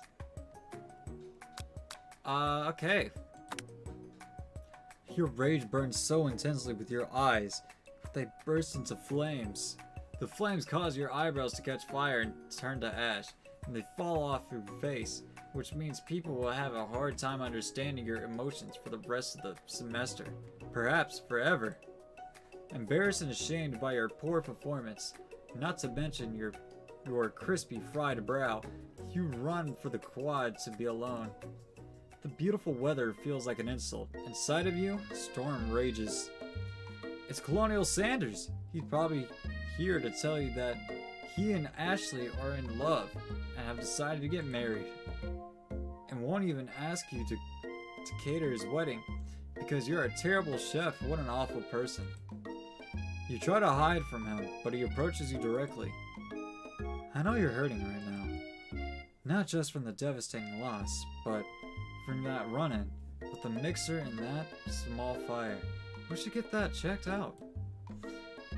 I'm fine. Can't you just leave me alone? I'm a loser.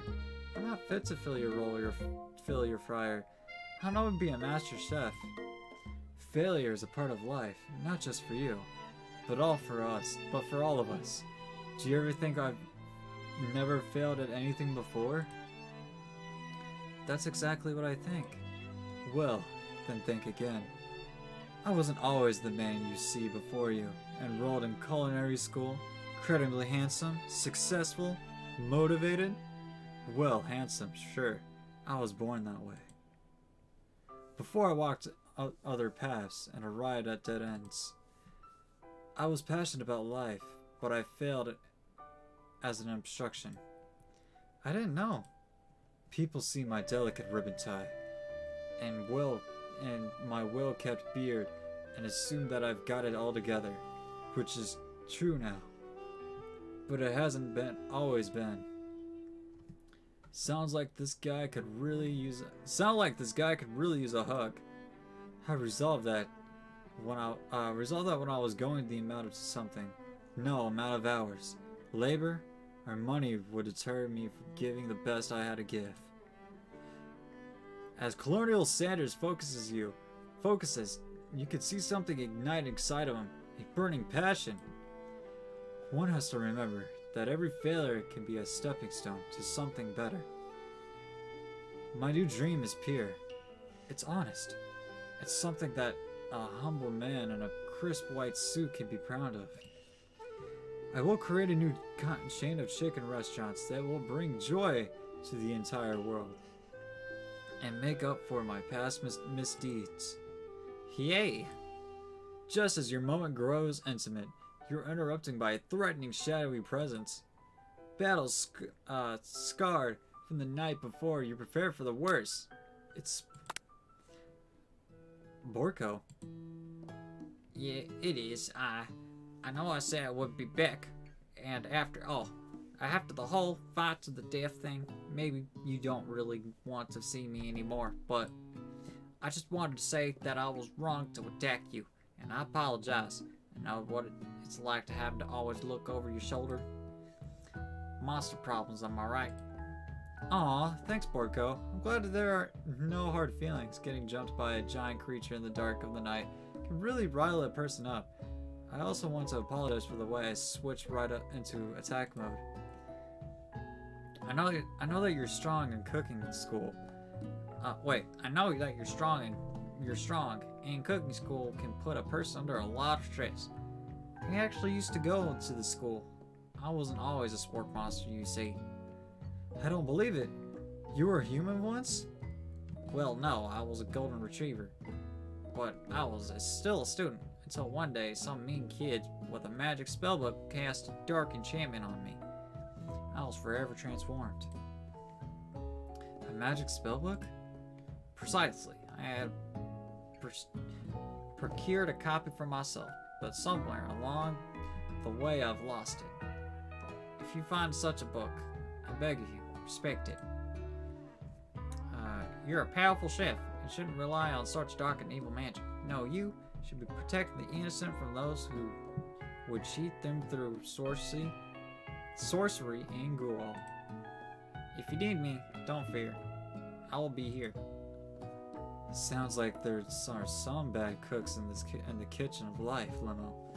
Together, I am sure that we can defeat them. Come back to my hideaway and we can discuss. A personal invite. You can't imagine the Colonial Sanders home must be like, but it sounds like you're about to find out. Stepping inside Sanders' home, surrounded by his things, you start to feel a special bond with him. Oh my gosh, look at, oh, you see the photos in the background? You got him as a baby with a stash on a camel, some guy on some other guy. It looks like he lives, it looks like you, wait a minute. It looks like you live like such an exciting life, Colonel Sanders. Every day can be an adventure if you approach it with the right attitude. Long ago, I made the decision to never stop searching, never stop working, never stop imagining. Have you been working on any new recipes of your own lately? I'm always excited to talk about food with another ambitious chef. Well, there is something. It's just a side dish that I've been tinkering with, trying to find the right balance of flavors and textures. I'm not sure I nailed it yet, but I'm close. Colonial Sanders' eyes perks up as he starts to wonder what dish he might be describing. It's meant to pair with something spicy or something crispy. Both, perhaps? Now you got him right where you want him. Should you reveal your new creation to him or keep it secret just for you? I'll reveal it. You decide that you're ready as you'll ever be to share your original cooking with Colonial Sanders. Before you can talk yourself out of it, you decide to dive in head first. You reach into your lunch bag with the first special dish that you've been keeping on ice all day. I present to you my original coleslaw. The shredded cabbage dish glistens in the light of Colonial Sanders' luxury hideaway. Magnificent! Together you chow down on the creamy slaw. Still, just a spoonful remains in the bowl. Do you mind if I hold on to this last bite? I'd like to have it around so that I can admire its taste later. And think back on this moment.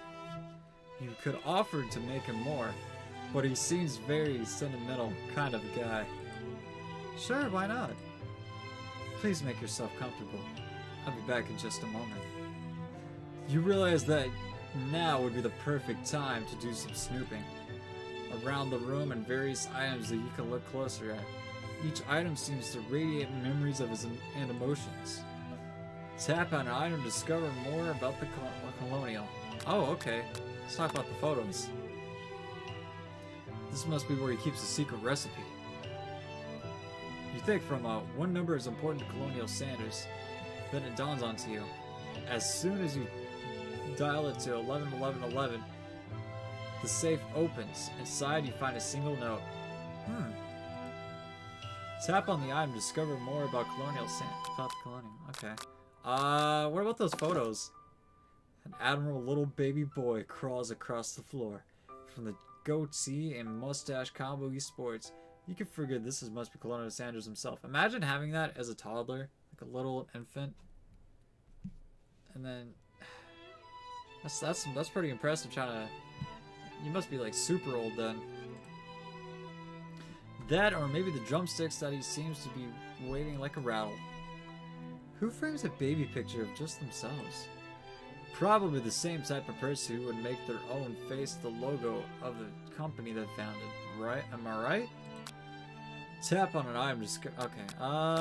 What about this giant chicken right here? You notice a very realistic stuffed chicken sitting on the corner table. When you pick it up, you realize it isn't just realistic, it's real. Taxidermy? It must have been important to Colonial Sanders when it was alive. A little note clipped to the chicken's foot reads, "The true state of the bird of the great state of Kentucky." Tap on an item just okay. Ooh, door is suddenly open, but I want to look at more of the photos.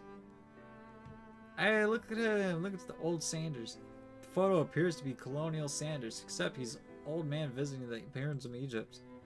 Maybe this is where you discovered one of the secret herbs and spices. What about the doors? You gaze out the window across the vast lake and mountain beyond. Just then, the ghost of student pops up. Are you thinking about heading out into the world on a quest to avenge my death? Wait, what? I never even learned your name. Why would I avenge you? I could just tell you my name right now. It's... Can't you see I'm in the middle of something? You open the window and crack. The ghost of student is swept out with the breeze. Let's talk. What about that vase? Take a closer look at the large urn sitting on a nearby pedestal. There's a plaque on it. It's dusty. When you wipe it off, you can read its inscription.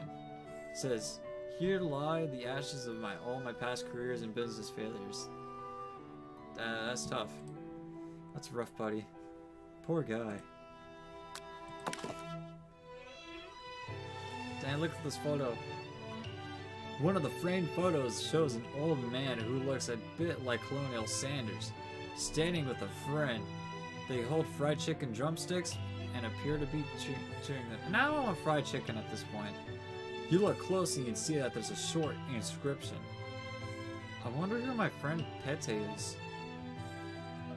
Tap on these. A scented candle. Scented. Oh, I thought it was like chicken flavored. Power tool. Freshly starched collar. Piece of wood floating in a lake. Summer of '69. No, it's one of the secret recipe ingredients. It's tap on the. Okay. What's this? A lock of silver hairs woven through the teeth of the comb. Upon further inspection, you realize that the hair therein isn't just silver in color. It's actually made of spun silver. Alright, we go to the door. You open the door to Colonel Sanders' closet and find a row of his signature white suits hanging within. You take one off hanger and try it on. The jacket is a bit big for you, but it's soft and comfortable. You give yourself a deep hug, breathing in his scent. Oh my gosh, alright. They say that home is where the heart is. Is that what they meant? Before you look before you can look at any further, you hear Colonel Sanders returning. He has a new dish that he's been working on, and he wants you to taste it. You try to act casual until he asks you why you were wearing his jacket. Aww. I don't usually loan those out, but I must say, it does look good on you. Oh crap, the jacket! You forgot to take it off.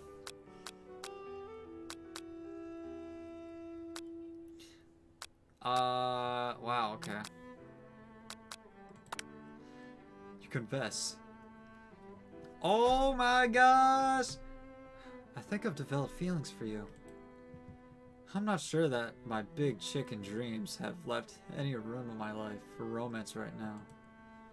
Overwhelmed, you take off the jacket and run for the door. But the thought of leaving Colonial in the midst of such an emotional breakthrough gives you pause. You stop yourself. Colonial? Yes, Lamo? I honestly think this may be the beginning of something wonderful. I think you're right. We should take things slow. You talk late into the night and drift off into slumber. Dream sequence. Zzz. You awake to a beautiful morning in Colonel Sanders' hideaway. Dude, this view is so beautiful.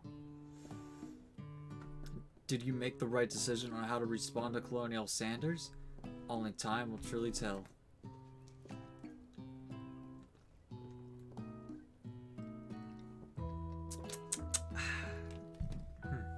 Water. Today is a day that could change the rest of your life. You think about the new secret ingredient you just learned about. It's some jurisdictions. Is it even legal? But if the recipe is a secret, how will they know? Bro, I want to know. Your thoughts are interrupted when Colonial Sanders emerges into the room. He's holding a gorgeously plated breakfast, and your mouth waters at the sight of it. Here's a simple breakfast I just whipped up.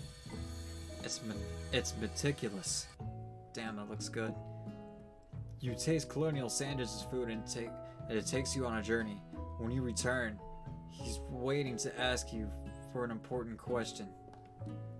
So, would you say that we're the perfect match? How presumptuous. My cuisine and your taste buds, that is. Such confidence, such grace. Could he take the world's greatest gift to cookery? Take him down a peg, flatter him. You know, I think we might make a great team.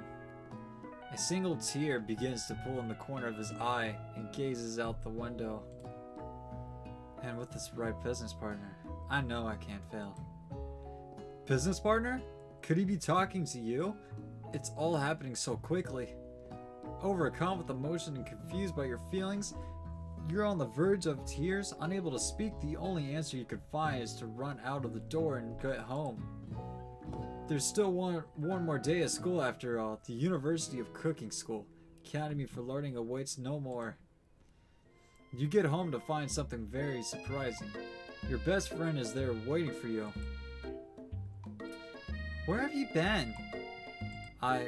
Because I had one heck of a night. I've been desperate to talk to you about it, but I couldn't find you. I got worried that something got happened to you. It's okay, but now that it turns out you're fine, I could finally get you up to speed on the saga of Miriam. Sure, but you will not believe what happened to me after school yesterday. I went on a date. I think I can believe that. So, since I've been partnered up with Pop, he asked me to go out with him. Of course I told him, you better harness those wild horses, young man. I'm not that kind of girl. But he was just interested in spending some one-on-one time together and getting to know me, so I said, yeah, sure. I can get to know the little guy. Long story short, he took me to his favorite shush house. Things quickly spiraled out of control. Did she just say shush house?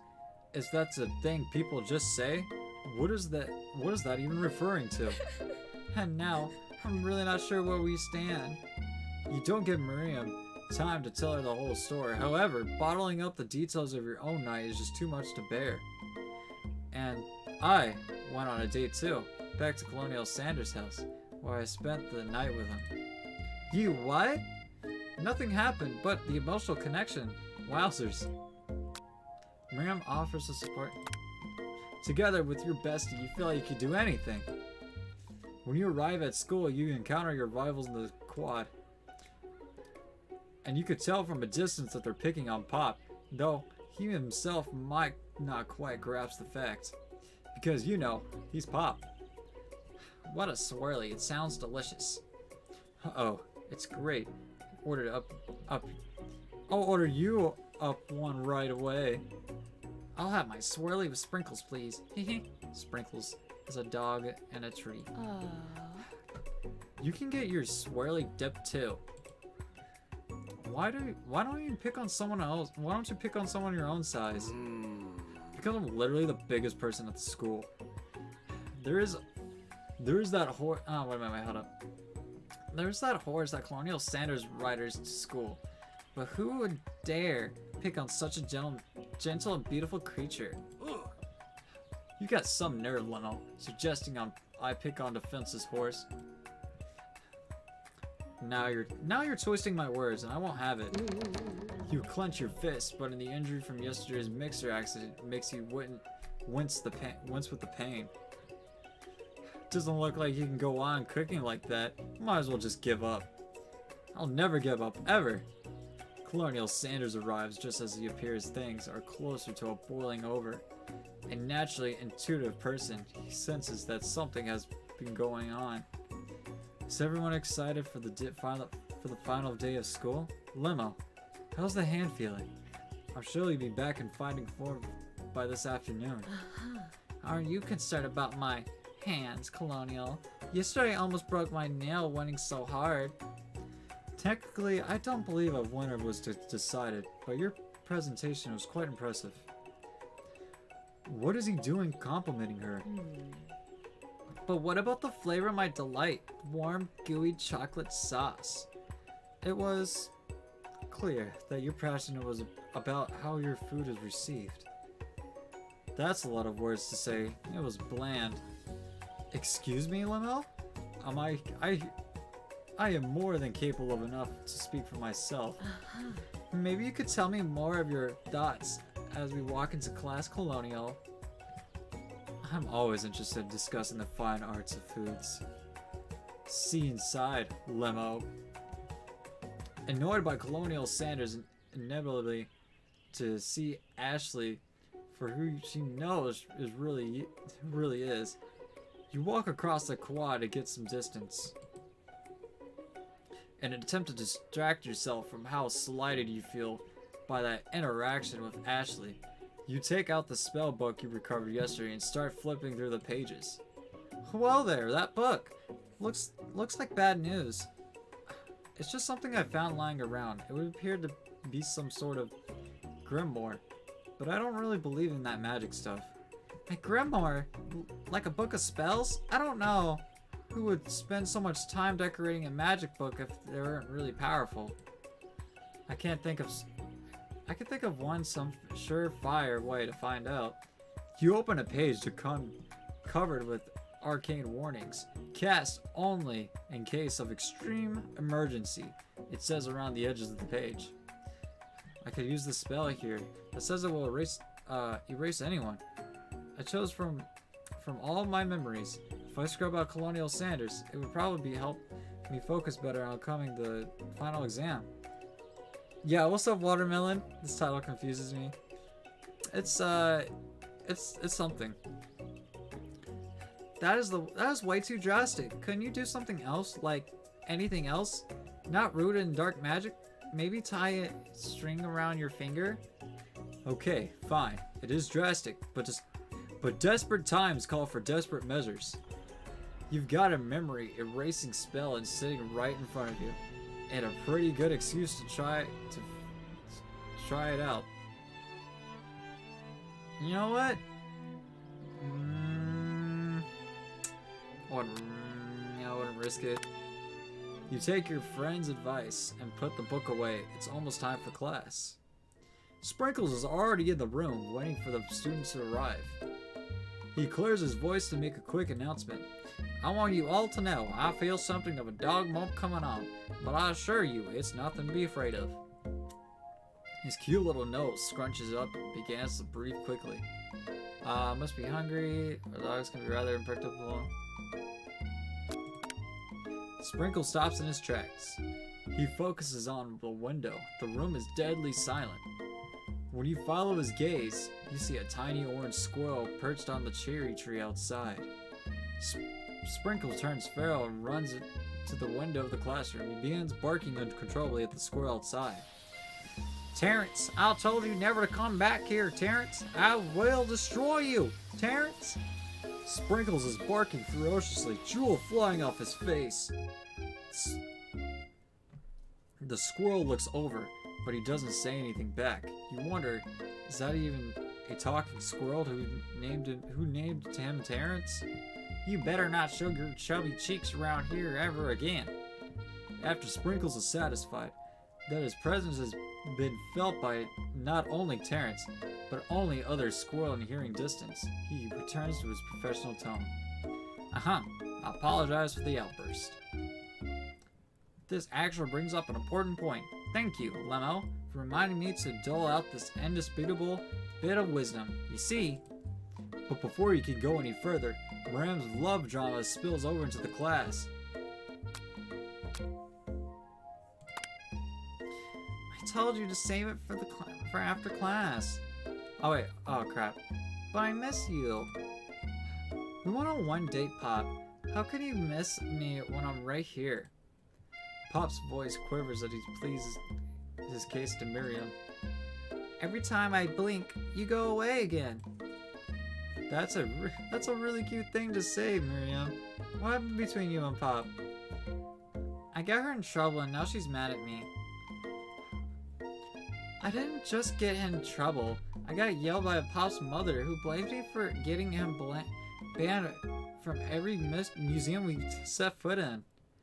Oh, so that's why you met by Shush House. Pop, we went on one date. We're over. And it meant so much to me that I made this for you. To go on arguing, Pop leaves his creation behind and runs out of the room. Nothing like a loud public breakup to cast a pall over the final day of school. Well, that was unfortunate. But we mustn't be distracted from what lies ahead. The final competition, showdown, challenge, exam. I'm still working on the title, but I think you get it. Test time approaches. See you all in the arena. Before you can think about your upcoming competition, there's a very beautiful soul nearby in need of a pep talk. Hey, Mariam, are you okay? Oh, I'm so mad I could smash a tiny mug, spilling several droplets of hot cocoa all over the floor. How could he embarrass me in class like that? In front of everyone? Her tiny cocoa is delicious treasure. So you know that this breakup is no joke, even if the source of her frustration is such a silly boy. I know that you know this, but I'm gonna say it out loud. You don't need anyone. Me and you, we're gonna cruise this final test and hit the carpool lanes to Success City. Maria brightens up, imagining the wind rushing through her short bangs, but she hesitates to embrace the feelings all the way. You're not going to saddle up on Colonel Sanders' stallion and ride off into the sunset without me? Of course not. Well, maybe. Sorta. But I'm sure that there's a pony out there with your name on it, and a ranch big enough for the both of us, and whoever else we want to bring along. If it's not Pop or Clank, or anyone else you meet today, tomorrow, or this whole year, so what? You're a special person. You shouldn't settle for the first someone to show a little interest anyhow. Miriam gives you a big hug and wipes the tears from her cheeks. I should really review my menu for today. I'm going to make a very special soup. And I bet the Professor Dog is going to love it up. While you were pep-talking Miriam, you completely missed lunch, but that's okay, because you had a better idea how to spend the time before your exam. You've decided to head to the arena early to practice a dish. This is it, the location of your final challenge, a test of will, a test of courage, a test of talent, and a chance to beat the pants off of Van Van's supposed Man and his eviler counterpart, Ashley. As planned, you began to run through a quick test of recipe, working on Lemo's famous chicken pot pie. Give me a minute, I'm gonna turn my fan on. It's freaking hot in my room. But this is an interesting game. After practicing for months, making this dish comes second nature to you, and you're able to quickly get a fresh pot pie in the oven. But as soon as you do, your cram session is interrupted by Colonial Sanders. Lemo, what are you doing here? There's still time before the final exam. Just taking it in all. I'm big into visualizing success. I'm looking at my situation and picturing victory. The pot pie has begun to bake, and the smell is slowly filling the space around you. Visualizing, huh? That's too bad. I was hoping you were here cooking something delicious. You usually happily share your food with anyone who is hungry, but the last time you let Colonial Sanders get in your head, it cost you a cook-off. You decide that it's time to put your cooking above your romantic desires, but that decision gets hard to stick with to when the oven timer goes behind you. Okay, you got me. I'm doing a little bit more than visualizing. I know. My nose can smell a pot pie from 400 yards. That's an oddly specific distance, but you expect nothing less from such an oddly specific man. You know it. Wait, you knew it was a pot pie just from the smell? Not just a pie, but a chicken pot pie with all butter crust. And my nose is telling me something else. Oh no, is it burning? Haha, no. I can smell that it was made with a heaping helping of TLC. But it will probably start burning it any second if you don't pull it out. The moment of truth. Wow. It's the best pot pie I've ever tasted. I've always loved country cooking and I could eat this all day. There's no time left. The final showdown is about to begin. Sprinkle lays down the ground rules. There are no rules. This is an exception to cook with everything you've got. You step up to the cook-off of a lifetime. You decide that mac and cheese, plus the pot pie you've been practicing, are just the dishes that pull you over the edge to victory. Meanwhile, both Van and Ashley are preparing wildly elaborate dishes, per their usual over-the-top selves. Miriam has her giant magnifying glass and several sets of tweezers. She's definitely prepared to go big, going small. Colonial Sanders just seems to be harnessing his 11 herbs and spices, but he's trying to find a way to improve something his perfect original recipe: fried chicken. The intensity in this room starts at a full 10 out of 10 with a frenzy of action. Everyone is calling out really cool special cooking moves as they prepare their food. Wow, this is getting serious. Colonial Sanders, his chicken as it levitates through the air. Egg wash. Miriam furiously injects ingredients into an itty bitty pot of broth. Best fried faster blaster. Van flexes protocol as he chops open a sea urchin. Let's rock and roll. Ashley scoops her pastries off the tray with lightning speed. Shallow personality spatula. Even Clank gets it on. 5 dial pressure point chicken cooking technique. Wait, when did Clank learn to speak English? It's the singularity was foretold. He must have let it happen, or the appliance uprising will take us all. Self-destruct. Van quickly unplugs Clank and rolls him out of the back door of the arena.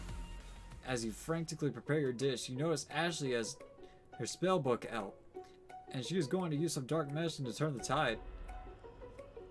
You got a spell book of your own, and you're desperate not to see her win another battle. You should take this opportunity to fight magic with magic, if it's certainly evil magic. I'm gonna do it the hard way. Who needs magic when you've got a passion? I'm going to do it the hard way.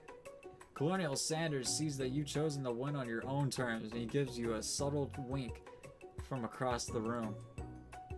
I believe in you, Limo. Miriam notices too. Aww. You've always believed in you, Limo, since we were little kids, because I am your best friend forever.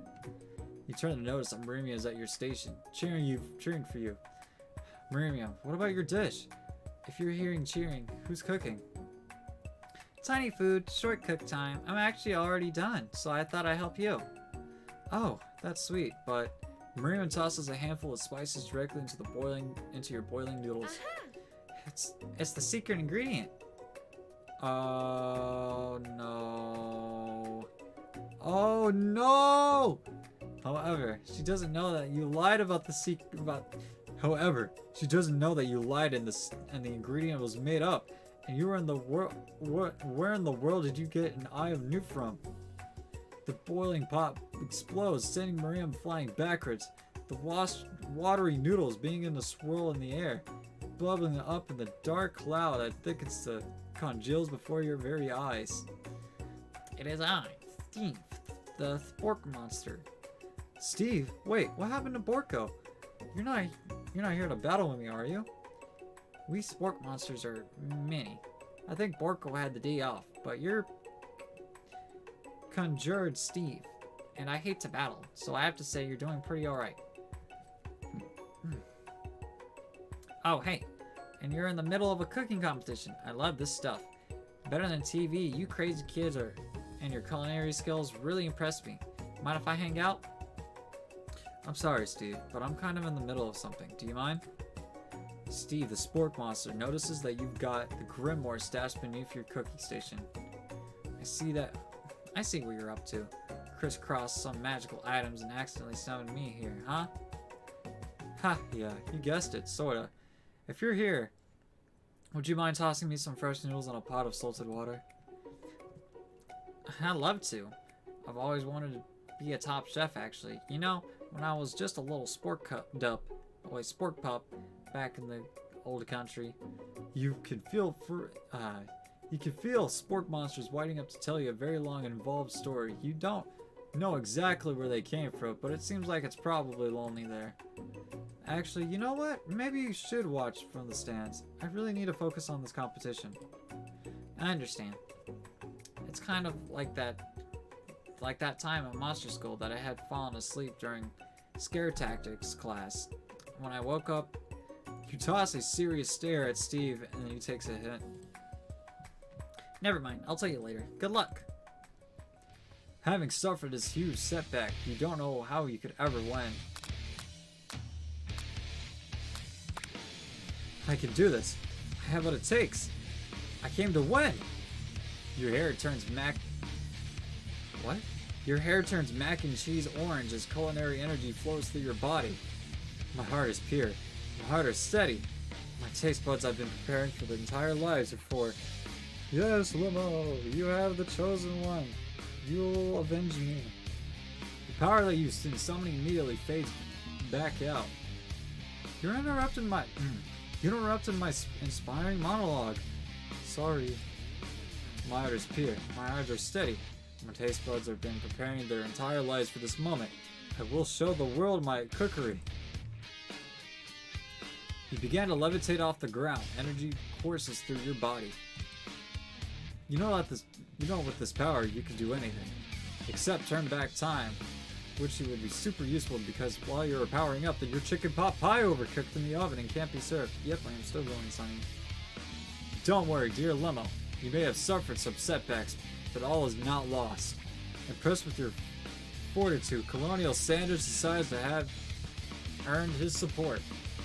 I've been watching you today, and I must say, I am truly impressed. You've been thinking on your feet, and rolling with the bunches. He steps onto your station and stands right beside you. I'm here to help. And you managed to make all you managed to make is make mac and cheese. And time is almost up, so you're going to need it. But Colonial Sanders, what about the test? What will happen to you? What about the rules? Following the rules, but there is no rules. Following the rules has never really been my thing. I feel in my heart. What a guy. Colonial Sanders unfolds his delicate white towel to reveal the most delicious fried chicken tenders you've ever laid your eyes on. And besides, sometimes unexpected combinations can have surprising effects that surpass their individual efforts. Are you suggesting? If we combine forces, we could form the perfect food union. Time's up, students! With the time expired, it's the moment everyone's been waiting for. You must now prepare to present your dishes. A handful of students stand tall, but the class seems incomplete. It seems we're missing some students. Pop, clank. From off screen, you hear a pure innocent giggle that can only come from one student. Hee hee, I'm flying! It sounds like it's coming from that broom closet over there.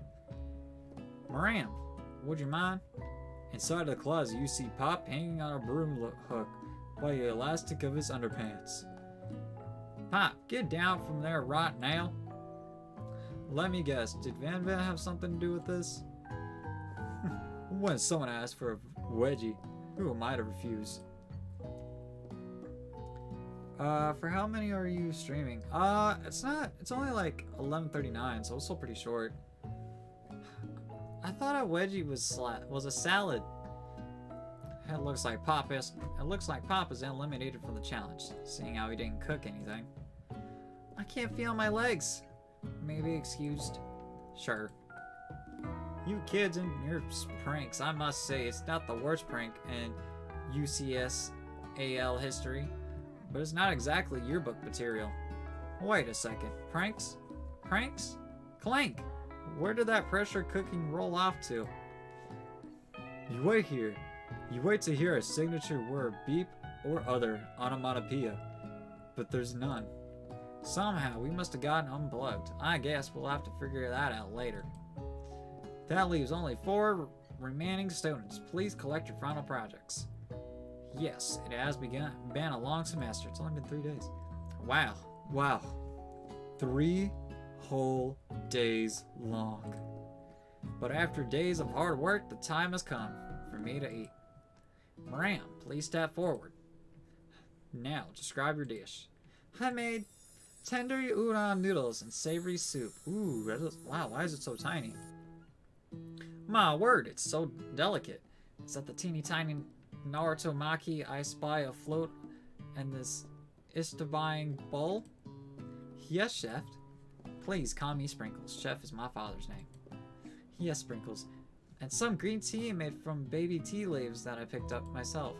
Sprinkles carefully sniffs around the dish before opening his mouth and letting just the tip of his pink dog tongue dip into the bowl. Sublime. Would anyone else like to taste?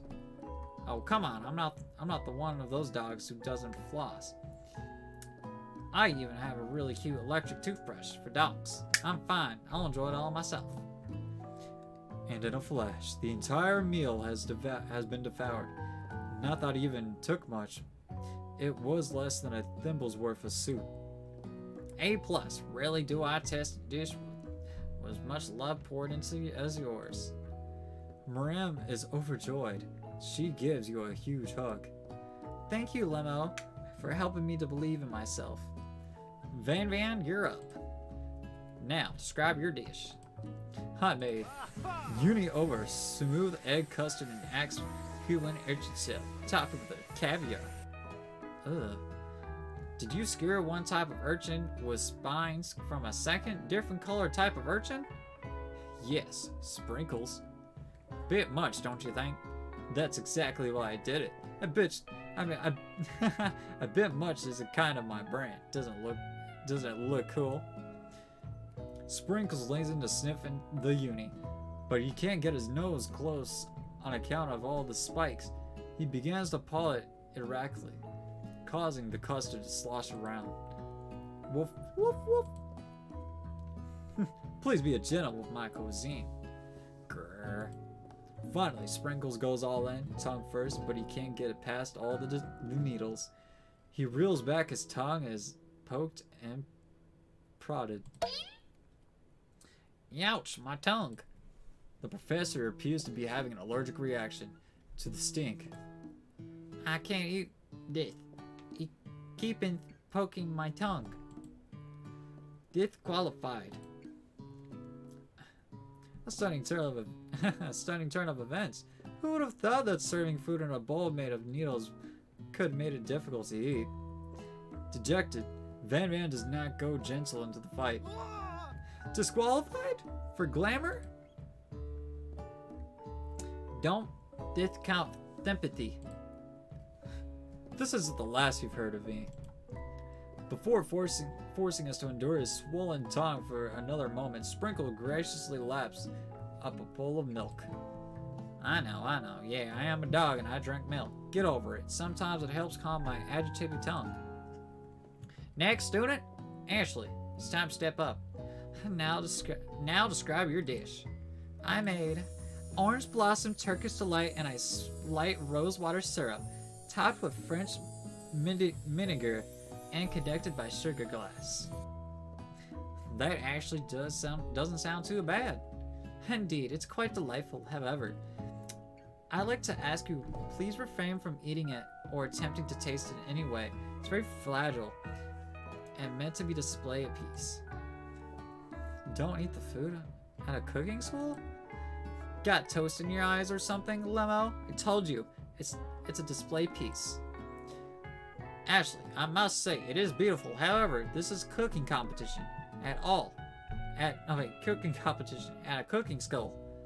Yeah, which is why I cooked it. And it did an extremely good job cooking it too. I didn't realize that we were having an eating exam. And if I wanted to be judged on eating, I'll go to the College of Eating School for the hungry.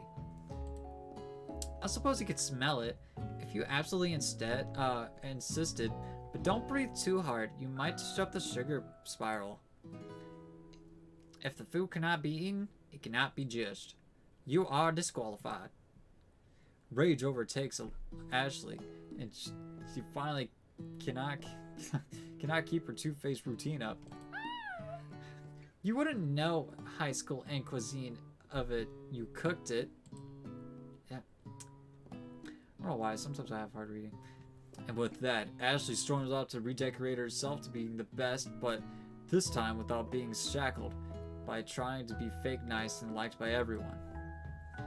This isn't the last you've heard of me, either. If this class gets much smaller, I'll be teaching myself. You and Colonial Sanders, the final cook, step up together. Two chefs. What began as a bowl of delicious mac and cheese had become something else. Oh, wait a minute. He examines it closely, sniffing and eyeing the bowl. Uh-oh. I don't have a good feeling about this. From somewhere in the room, a little drum roll plays. Just when I thought I've seen everything in this kitchen, give me this thing. And completely blow me away. Oh, I just realized my phone was near me. Back to the game. In my 49 dog years of life, I've never tasted anything so delicious and perfectly balanced. It's so delicious, in fact, that everyone passes the class. You pass, and you pass, and you get a pass.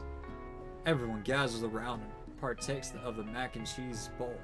They all seem transited in this reality, another dimension. Fried chicken, macaroni, and cheese. You know what? That doesn't really sound too bad. You win. Together, you and Colonial Sanders have made a new menu item.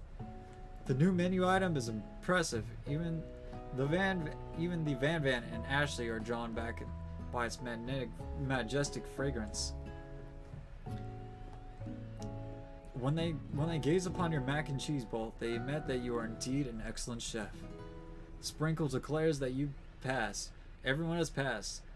There were supposed to be more battles, but come on, how could they be better than this one?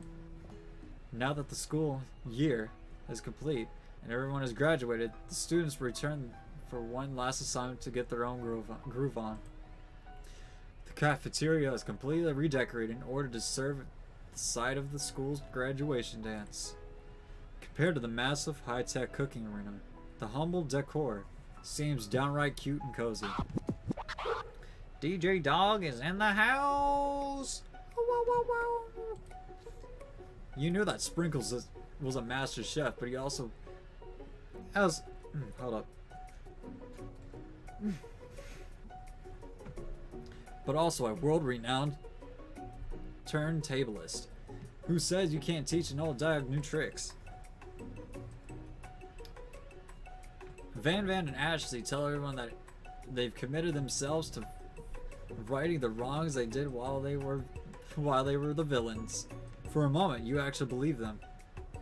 Not another haunting. No ghosts allowed at graduation. It's clearly written in the school's bylaws. I was never actually a ghost. It was just it was all a trick to get you to finally notice me. Oh, amusing. And now that everyone is together, it's the sport monster. He's totally mellowed out. Everyone. Sport monster don't work. From here out, I prefer that everyone referred to me by my new name, Party Monster. Student tries to finish what he had to say, but everyone is too wrapped up talking to sport. Sorry, Party Monster. Dejected students walked off. Maybe things didn't work out for Maria romantically, but she found out that loving her cooking, and you know she's gonna do great. A red carpet rolls out across the floor of the ballroom. It looks like a Hollywood movie premiere. Who could command such an entrance? It's Pop. He's arrived late to the dance, but apparently for a good reason. You walk in the carpet, you see Preach atop his dirty chef's hat. A crown? Welcome back, Pop. I know you weren't able to complete the final exam and accept your diploma, so we had it mailed directly to your father. We figured it was the least we could do for the school's dean. Oh, now I get it. And we get a new wing on the school, not to mention the honor of education the son of the chancellor's such and such. Maria, will you be my lady king? What an incredible turn of events. An offer to join the royal family? It's like a dream come true. You get to be a princess, or maybe a queen. I'm not sure if he even knows, but either way, crowns and grounds, baby. I'm sorry, Pop, but I'm not interested. Not now, at least. I've got so much to do with my life. A twist on a twist. So many more 3-day universities to attend. So many tiny food meticulously sculpted, and then watch the accidentally blown up away by a single sneeze. Okie dokie. The music at the dance is interrupted by the sound of sparking and electrical hissing. It's Clank, who has arrived late at the dance. I sense an ending, yes, same. Now that I have graduated, now that I have graduated, I can reveal my truth. Whoa, he's still talking. He's doing the talking thing. I am Clank, and I am not of this earth. I am actually from a faraway planet and another dimension. What? What? I actually feel like I knew it was this the whole time. Not that I have learned the ways of your kind, I must return. A portal opens up and Clank disappears through it. Finally, Colonel Sanders arrives. Howdy, classmates. Just like the first day you met him, he was come prepared to feed the entire class. However, it's not enough to just give them a bucket of chicken. This time it's a full meal. I didn't get to be the most famous chicken man in the history of chicken. And man, by not reminding people of not to go out and buy my chicken. The end? Question mark? No, it's not the end. As everyone feasts on the delicious chicken dinner, Colonial Sanders finds you sitting at the edge of the dance floor. Lemma, what are you doing sitting all alone? Oh, you know, I was just waiting for the right person to ask me to the dance. No wonder. Might you tell me? Why are the qualities that you expect to find is such a lucky person? Off the top of my head, oh, I don't know. A spicy musk, a titty goatee, and a degree from the University of Cooking School Academy for Learning? Just to name a few. It's truly my lucky day. Would you dance with me? Yes, I would love to. As you glide across the dance floor, hand in hand with Colonial Sanders, the future stretches out in front of you. And once my 100 franchise is up and running, I'll be ready to take a day off, and I'll be so glad to spend it together with you, Lemma. How sweet. We'll work together and play together. Colonial Sanders stops dead in his tracks. Work together? Well, I think this is something I'll just need to do by myself. But who will help you run your restaurants? I don't believe in help. Besides, based on your time at school here, do you really think running restaurants is the best path forward? Could it be you found a love connection, but failed to earn Colonial Sanders' respect as his chef? Can you live only half of him? Will you be able to endure sharing with him with his other love? The love of his interpreter? I suppose I could enroll at pastry school. Oh, my dear Lemma, I'm sure that you'll find your place eventually. And along that way, you have me by your side. The end. What? I completed the game in a whole playthrough? Just the adios mean clinked his food. What? Here's the opening of the game. Dang, that was a short game. Oh crap. I was looking for Instagram. I love this animation though.